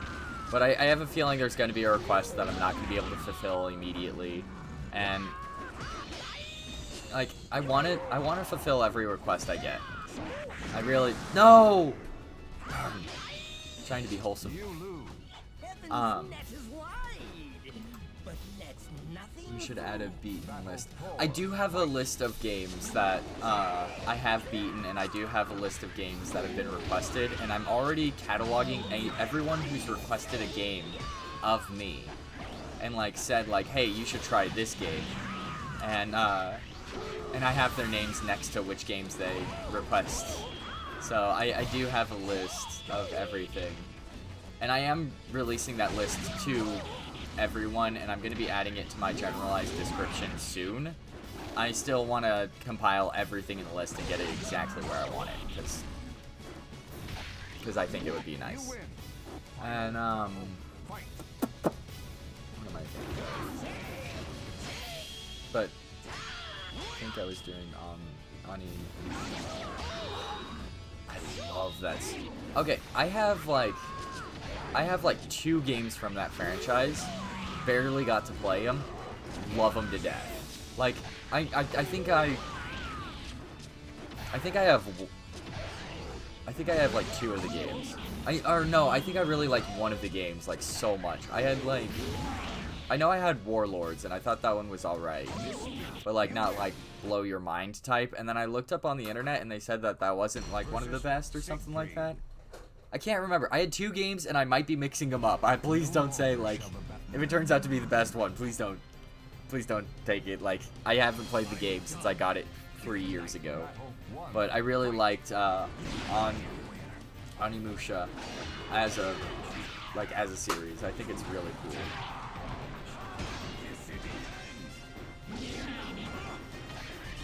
I think they should continue releasing games. Wasn't that? No. Who made Onimusha?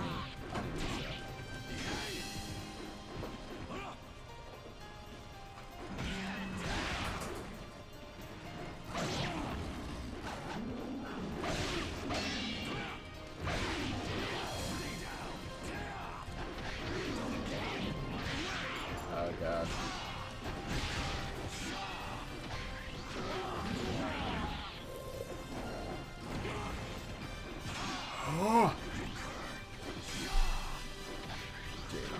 What are your thoughts on quick time events in this game? Oh my gosh. Okay, I actually am I feel like I'm a weird outlier that I love quick time events. Like a lot of people really don't like it, but like I have played games where quick time events have been used very effectively. And I think this is one of those games. I think the few and far in between quick time events that you have are really well done and well placed. And like I know that most of the quick time events in this game are like for like alternate endings and stuff like, or not alternate endings. In this game franchise, you get alternate endings based around quick time events. And I think that's a really cool thing, so that if people want to have more of a certain character, they can note it and then actually face off against it again to try and find the secret special endings. And I think that is a brilliant use of quick time events. Like this game franchise, I totally got ringed out. This game franchise is like amazing with their quick time events. I think there are games where they're used horribly, but this game,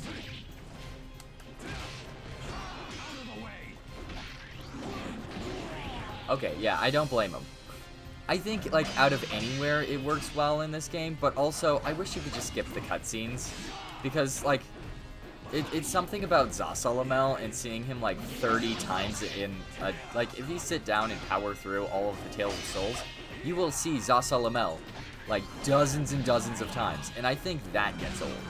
If you play, like, the same game mode and, like, trying to do a completionist run, like I've done of this game 5 times, where you collect every single item and you try and beat as much as you can. I still haven't beaten Night Terror. I've completed this game God knows how many times. Nope, nope, nope, nope, nope, nope, nope. Bad move, bad move. Ah. My husband and older stepdaughter have a deep hatred. Oh, well, I don't blame hatred for the quick time events. I'm talking more for alternate endings in this game franchise. There are some that are... I think the Zasalamel one is incredibly annoying. I have a deep hatred for that one. Because he always, like, does like this. He always talks about how, like, you're not worthy of being X, Y, and Z, and you're like, dude, I just fought through 7 of the greatest warriors of all time, so don't at me. I'm getting my butt handed to me because Revenant doesn't have a lot of ring-out moves, but he's really cool and really fun to play. And I just died.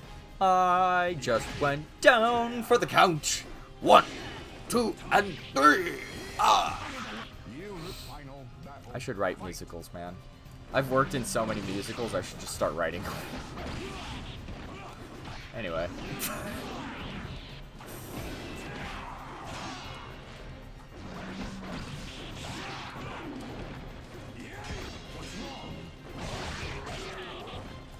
What's up? Grab move. Second move. Grab.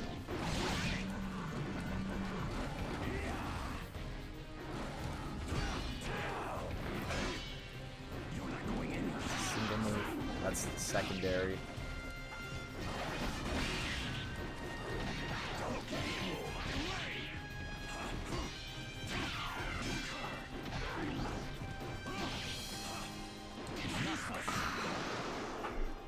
Slap me right across the face. Boom. Oh no. I think I'm on fight 7. Was anybody else checking up on that? I think I zoned out when I was looking at the fight counter.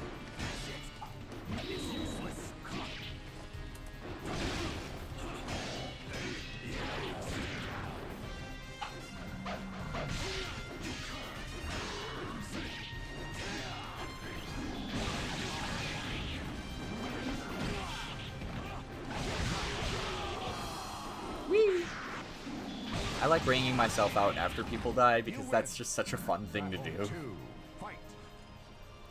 Just...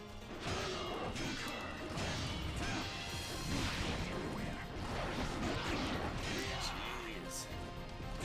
You're on stage 5. Thank you. Thank you for keeping me up to date. I feel like that's... I was like, wait, am I on like stage... I thought I was on stage, like, I was like, I feel like I'm on stage 4. Or like 6. I was just losing track.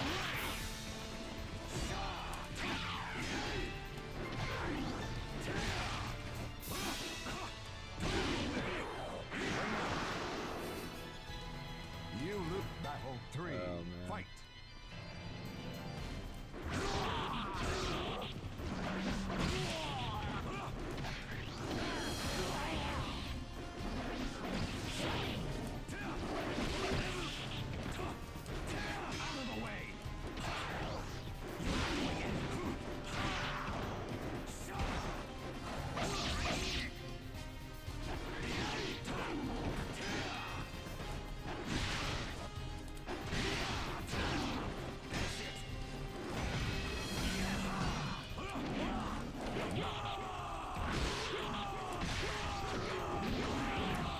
Lose. I won't be fooled again. Boom! I love that move. You know, I named one of my favorite characters after Siegfried, and he was based around this skin of Siegfried, like this artwork of him. You know, before the whole. Ooh. He was based around this design of Siegfried, and whenever people needed like a loner character for our D&D game, I'd always give them Siegfried. And one of my favorite Dungeons and Dragons memories is we were playing, and it was me and my friends used to play like a lot. Like during all of high school, we played Dungeons and Dragons. So, like, it became our thing that we were the nerds that would play Dungeons & Dragons behind the school. And whenever somebody was curious or wanted to play, we'd always loan them out Siegfried. Anybody who wanted, anyone who wanted to run a one-shot, anyone who wanted to visit, anything like... That character sheet was very well loved. To the point where it's literally almost destroyed. Like, it's literally got tiny tears in the pockets, it's an outdated character sheet, like, the design needed to be revamped, but I didn't because it was the loner. Like, nobody who, every single one of my D&D players played at Siegfried at one point or another. And one of the most memorable D&D stories is when I was retiring Siegfried's character sheet. Because, like, the character Siegfried, whenever, I had one special mission that would, like, every... It's hard to describe that. Never mind, just ignore that. I'd have time skips in my D&D stories. and anybody who wanted to continue playing as a certain character could bring him back as an ancestor of the previous character.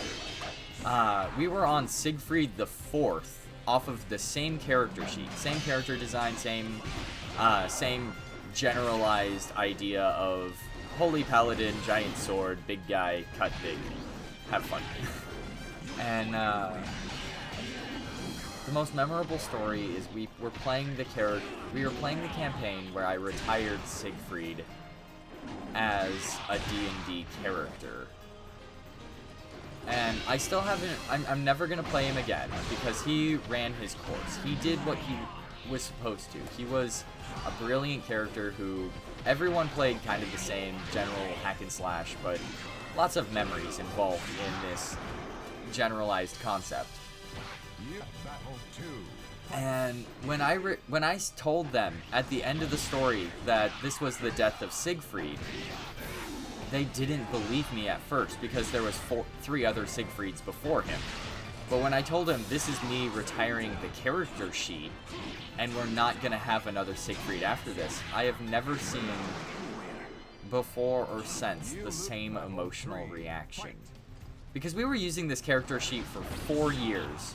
Over 30 people, at minimum, have used the Siegfried character sheet.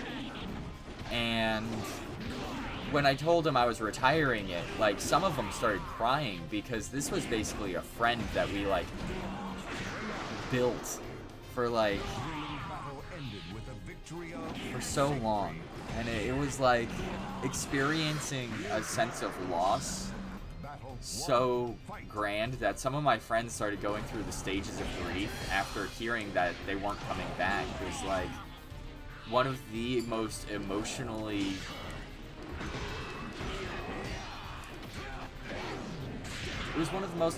Dungeons and Dragons moments I've ever been through. And it really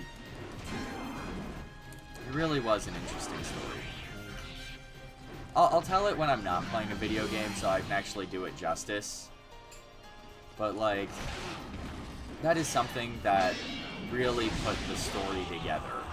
It's like, it really felt like everything that I was working for and all of the stories that I was building prior to that amounted to something. And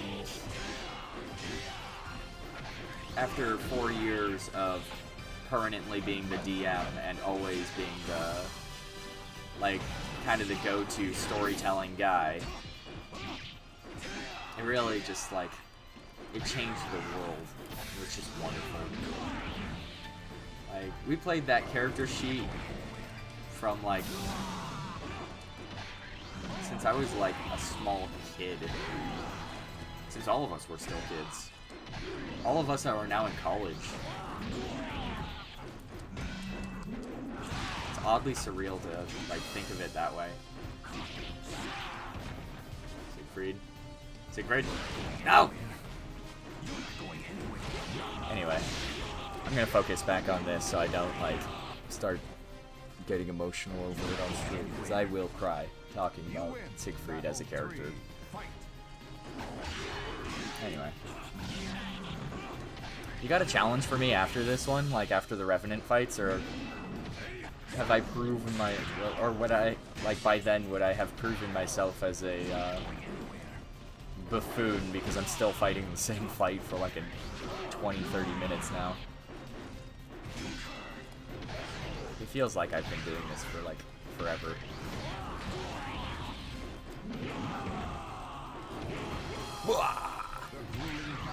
Anyway. So that was story time from my high school years. That was over 6 years ago. I feel old. I'm gonna drink some water. Once again, he enters. That's really good water. Battle 1. Fight.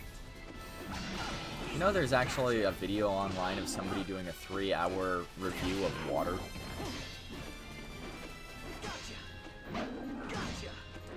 It's a great thing to fall asleep to, though. Come on.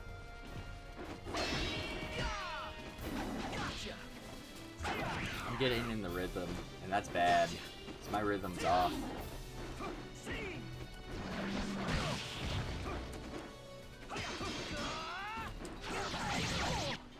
That's a new move.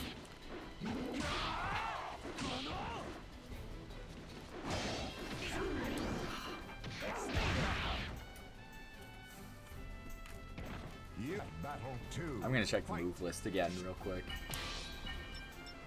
Maybe.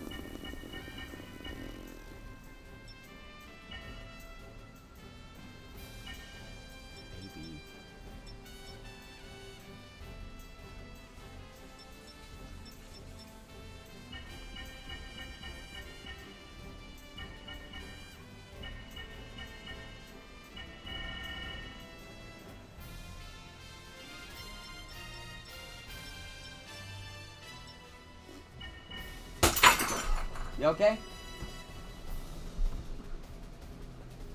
Wine bottle dropped in the kitchen. Domo, you okay? Give me a minute.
Yeah. Don't worry, everything's okay. It was kind of a weird thing. A wine bottle just fell off of one of our shelves without explanation. I'm gonna go and help clean it up real quick.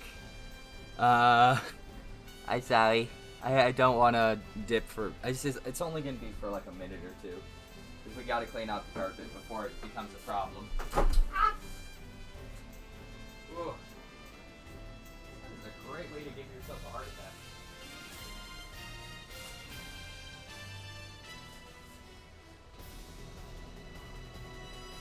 Really got it. Perfect.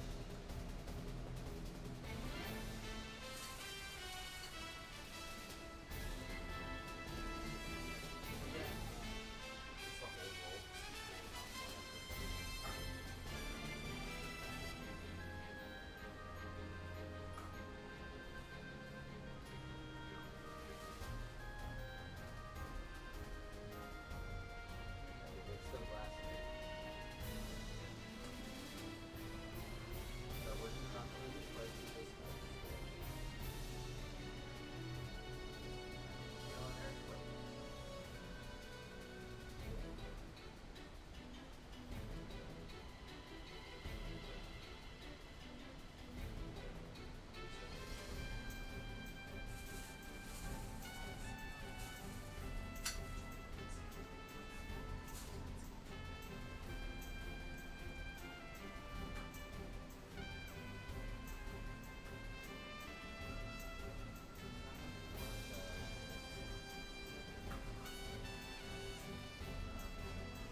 Alright, I'm gonna go and do a quick run down to the trash.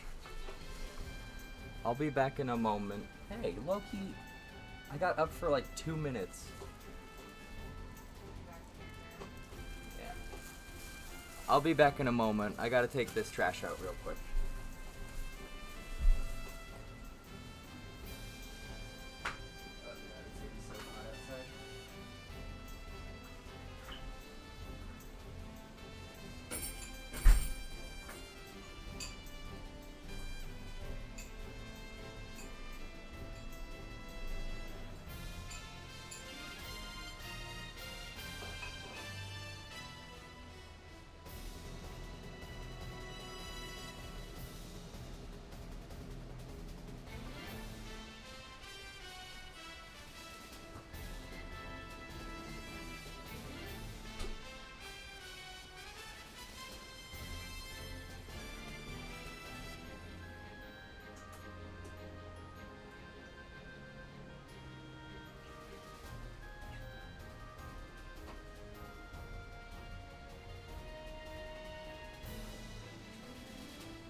Outside if you need a moment.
No worries.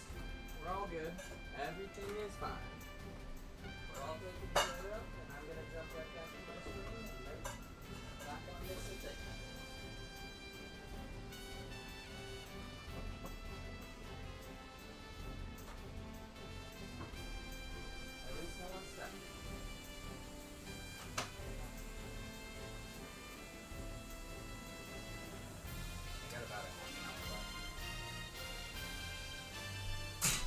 Oh my gosh. Scotty, you're not allowed on the table. Down.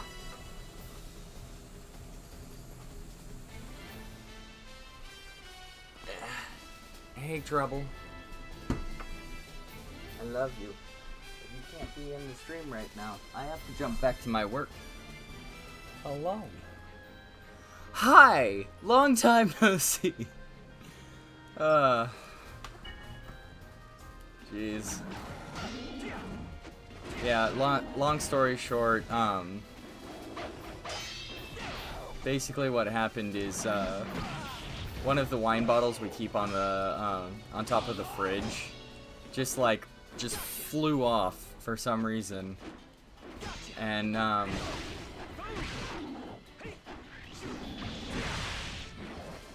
yeah, so it just fell off, and, we had to clean it up real quick. Sorry for the spook if anyone got worried.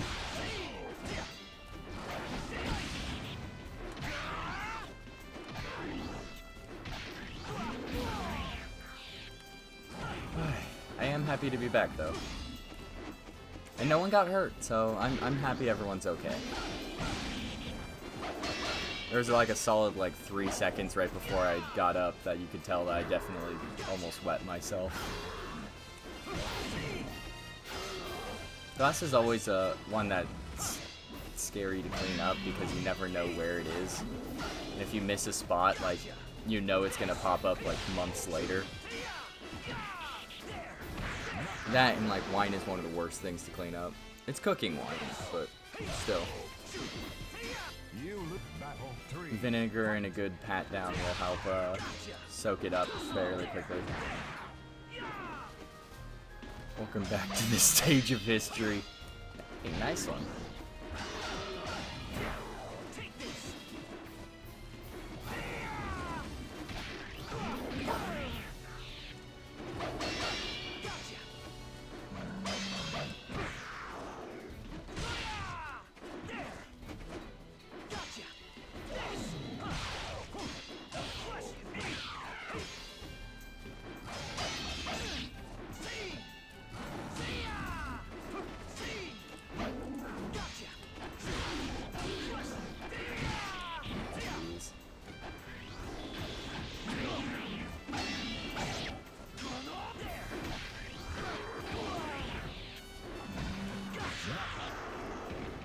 Holy moly.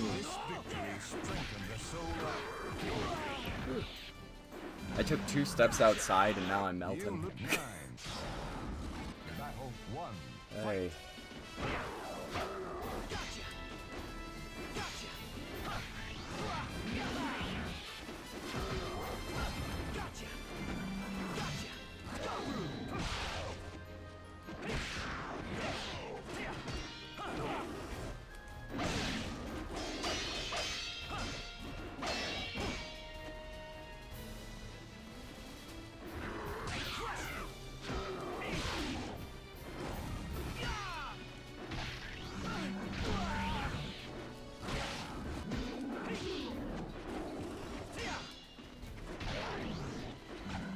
Welcome to a new stage of history.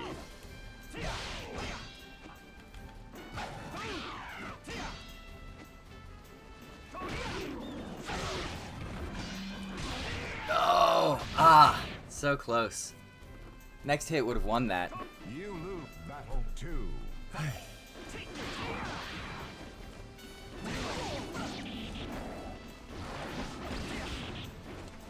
Oh, responding to your, I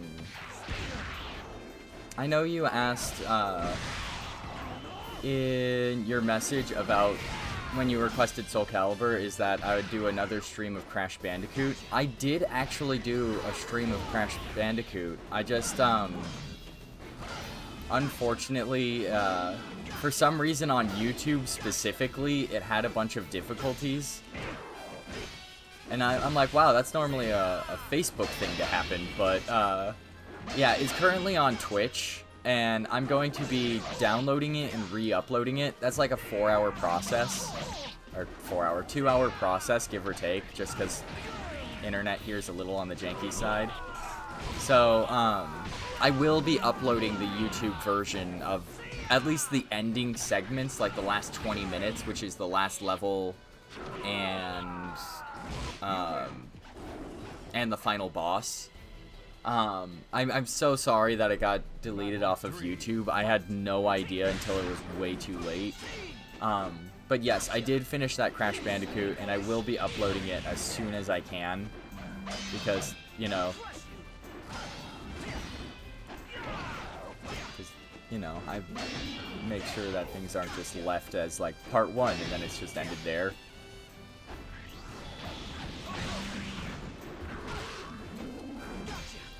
Just doing one part and not adding to it is kind of something that I've been trying to avoid, because I tried doing only one part for a video game called Kaya the Dark Lineage, which is like one of my favorite games of all time, and you can tell because I basically Assassin's Creeded my way through most of the game, glitches included in some areas, but oh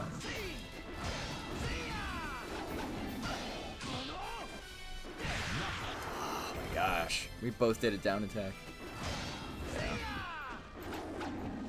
So, yes, I did finish Crash, and I do plan on adding more to it. Battle 4, fight. And I will be having an apology written in the description, because I don't want to think anyone got done dirty. And I don't want to make people go to other platforms just to, like, see certain content.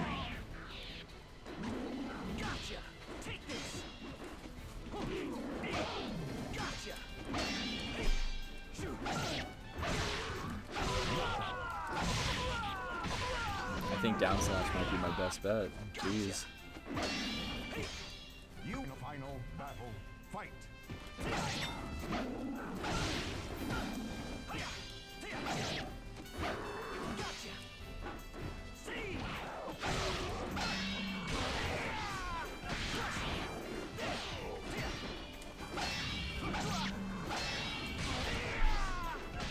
Come on, Keelik.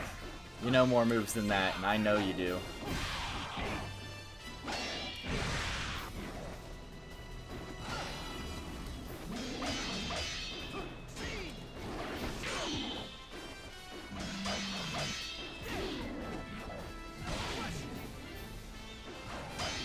Wrong button.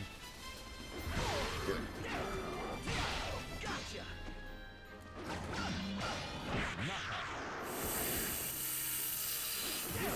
I'm gonna get him. I'm gonna get him. Soon enough, I'm gonna get him. See, I have this philosophy where if I throw my corpse against the wall enough times, something will hit.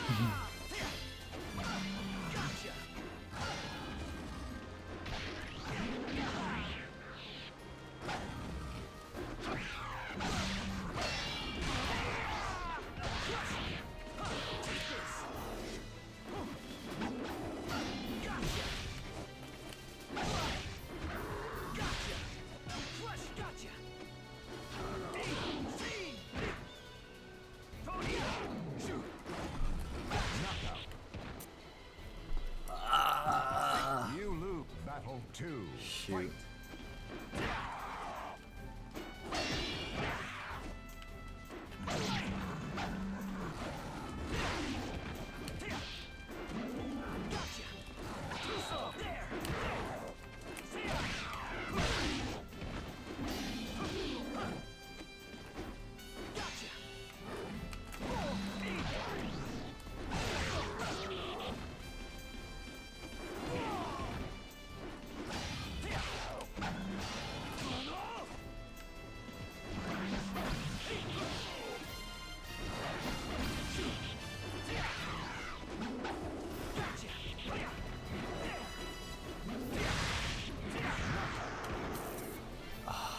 Why is it so difficult? You lose battle 3, fight. I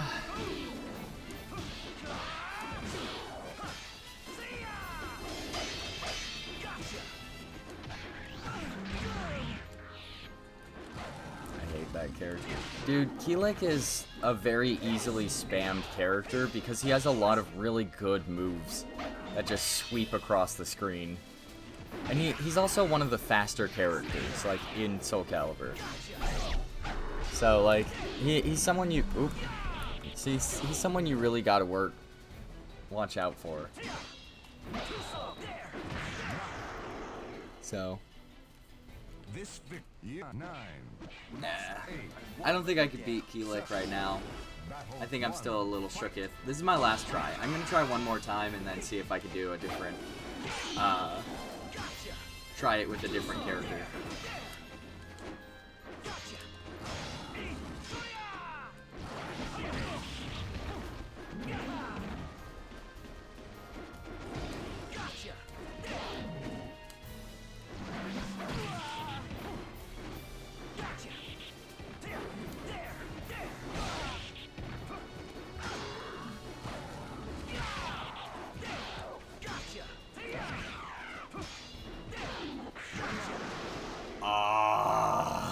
Battle 2.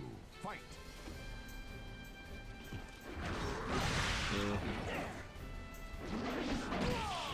Sorry, man.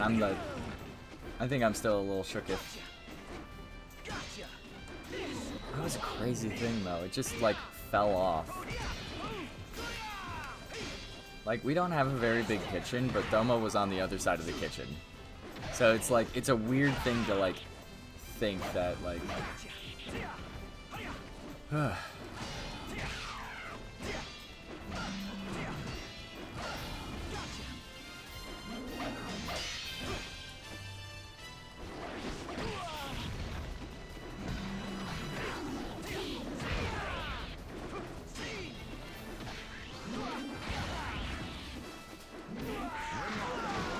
What?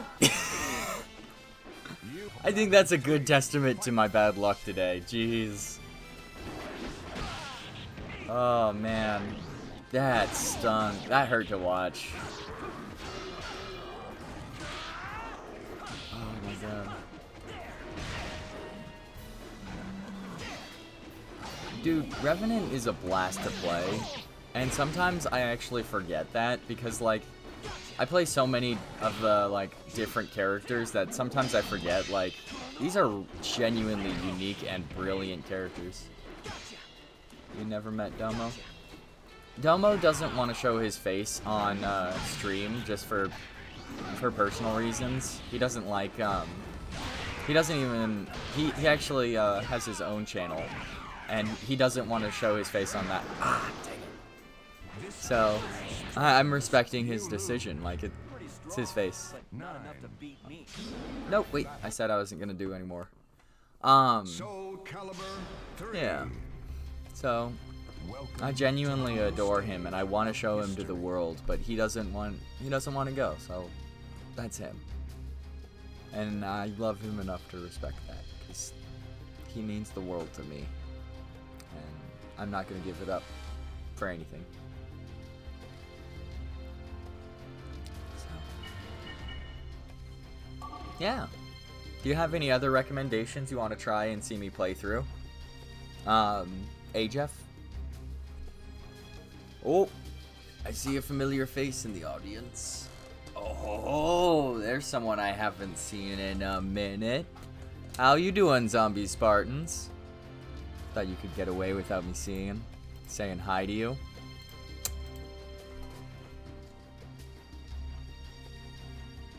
Hey, how you doing?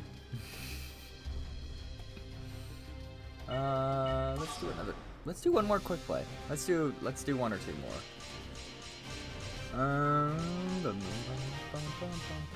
I'm gonna pick a random character on this one, actually. I think that would be cool. Oh, I should have done Olkadan.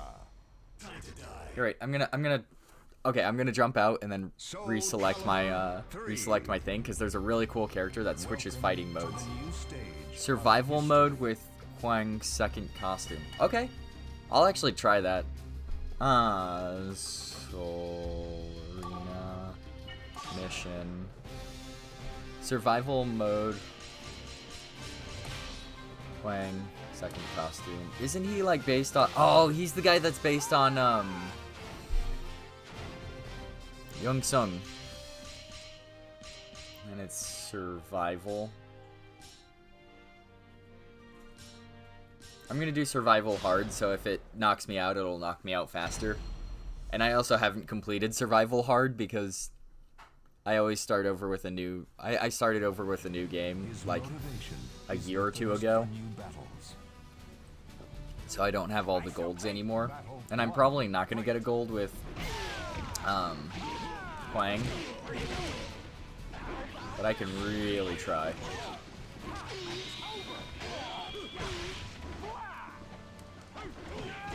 Ooh.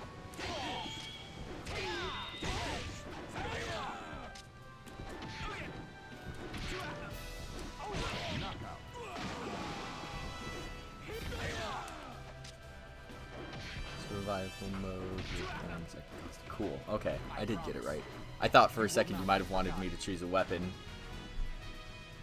Huang is the easiest character to use, along with Youngsung. Yeah! Yeah, Youngsung has this weird habit of, if you get the first hit off, you'll more than likely get the second. And Huang also ended up with the same exact moveset as Youngsung.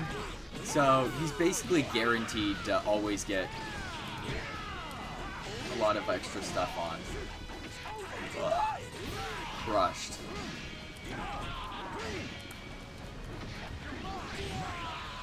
I think I got the special, bad sword that like takes damage if you don't block, or while you're blocking.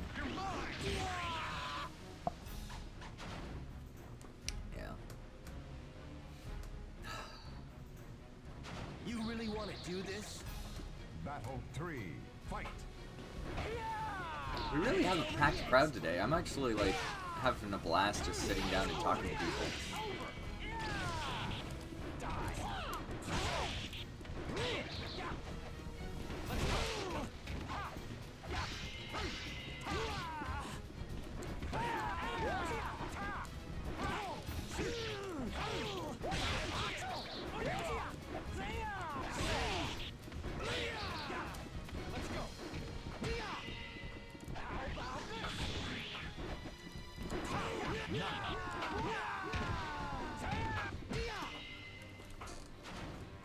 Okay. I'm through with words. Battle 4, fight! Leave this I'm actually gonna check. Okay, I need 50 wins to get a bronze. Jeez Louise. Alright, down forward, AAB. Jump delay B. Down diagonal, K, BK.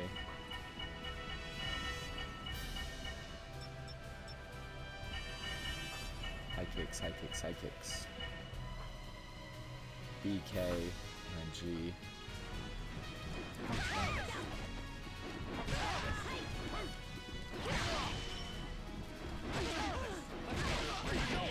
Okay.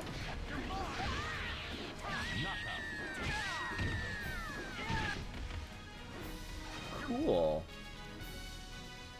I actually will get a lot more fights in with Huang than I did with Revenant.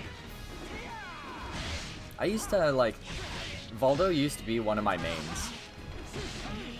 One of my favorite explanations for why Valdo is such a weird and crazy character is somebody looked it up on the internet and they're like, why is Valdo such a weird character? And somebody just wrote in response, just, he's Italian. And I'm like, oh great, that explains it, because that makes sense. Haven't you heard? He's Italian. I'm Italian, I don't think I look like that. Not normally. I don't know.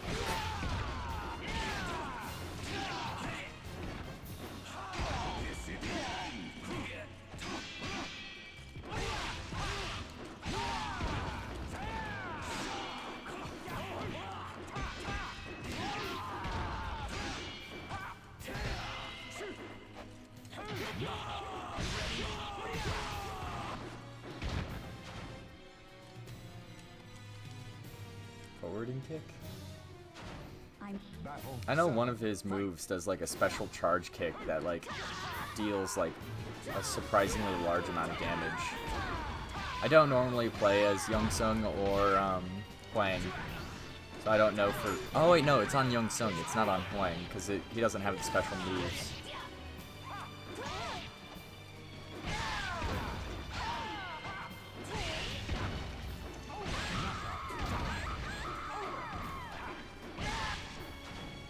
I think it might be that move. The back circle triangle. I will never. Battle A. Fight. Nope.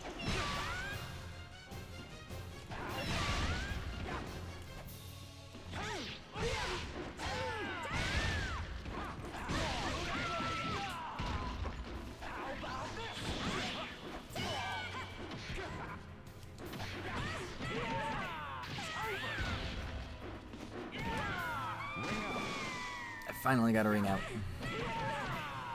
Oh gosh. It's refreshing to be playing a different character consistently.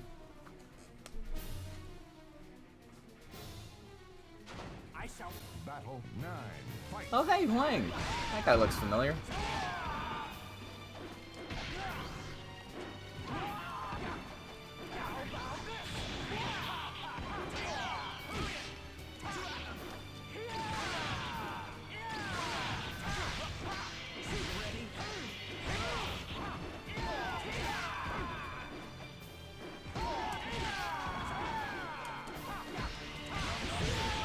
I need to learn that spinny move where he kicks and then goes down. No way. A new item has been unlocked. Is it a joke weapon? Ah, the imitation swords. I love the joke weapons. I like how Nightmare's joke weapon is just a giant squid, and he just beats people up with a giant squid. I still got a little bit of time. Still got a few minutes. Okay, for those of you who want to know the fastest way to make money in this game, to get to like an absurd amount of cash, you pick Astaroth. This one, because so this ability breaks shields. So if somebody's guarding for too long and you just keep doing it, it'll actually like force break them. And then the one right below me, it's kind of hard to see. That image right there means whenever you hit somebody, they get pushed back further. And with Astaroth, he's already a big hulking 5-year-old, so he's ready to knock people over. So I'm just gonna show you on. Yeah, it's one of the. I have all 3 gold statues on this. I'm gonna show you guys on easy, just so it shows the proof of concept. It's a lot harder on other stages. Like you have to like shift around and dodge and sometimes block with other ones. But when you're doing it like this, 2.86 seconds. Battle 2. Fight. So he hit me twice. You can just push people off. Boom. Like 8 seconds. Battle 3. Fight.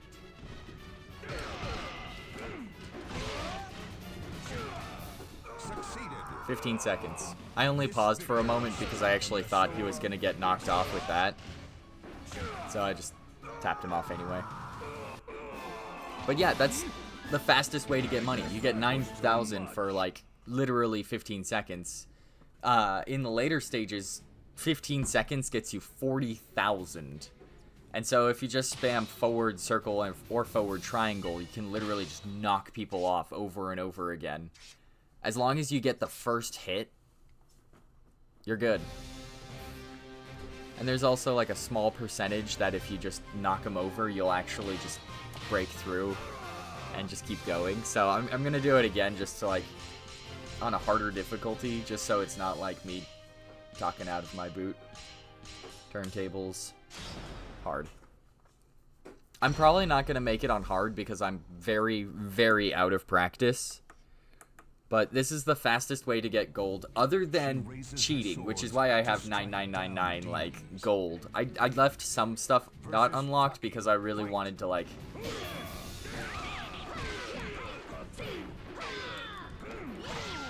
Jeez. In case you couldn't tell, I'm really out of practice. All right. versus Taki. Fight. Leave this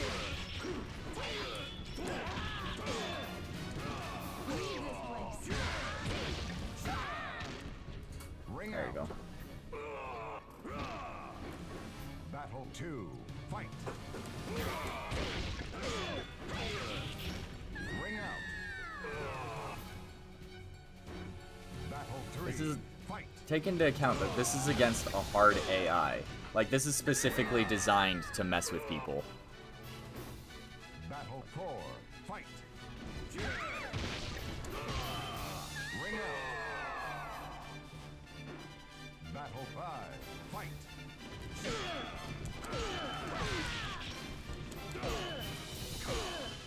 Succeeded.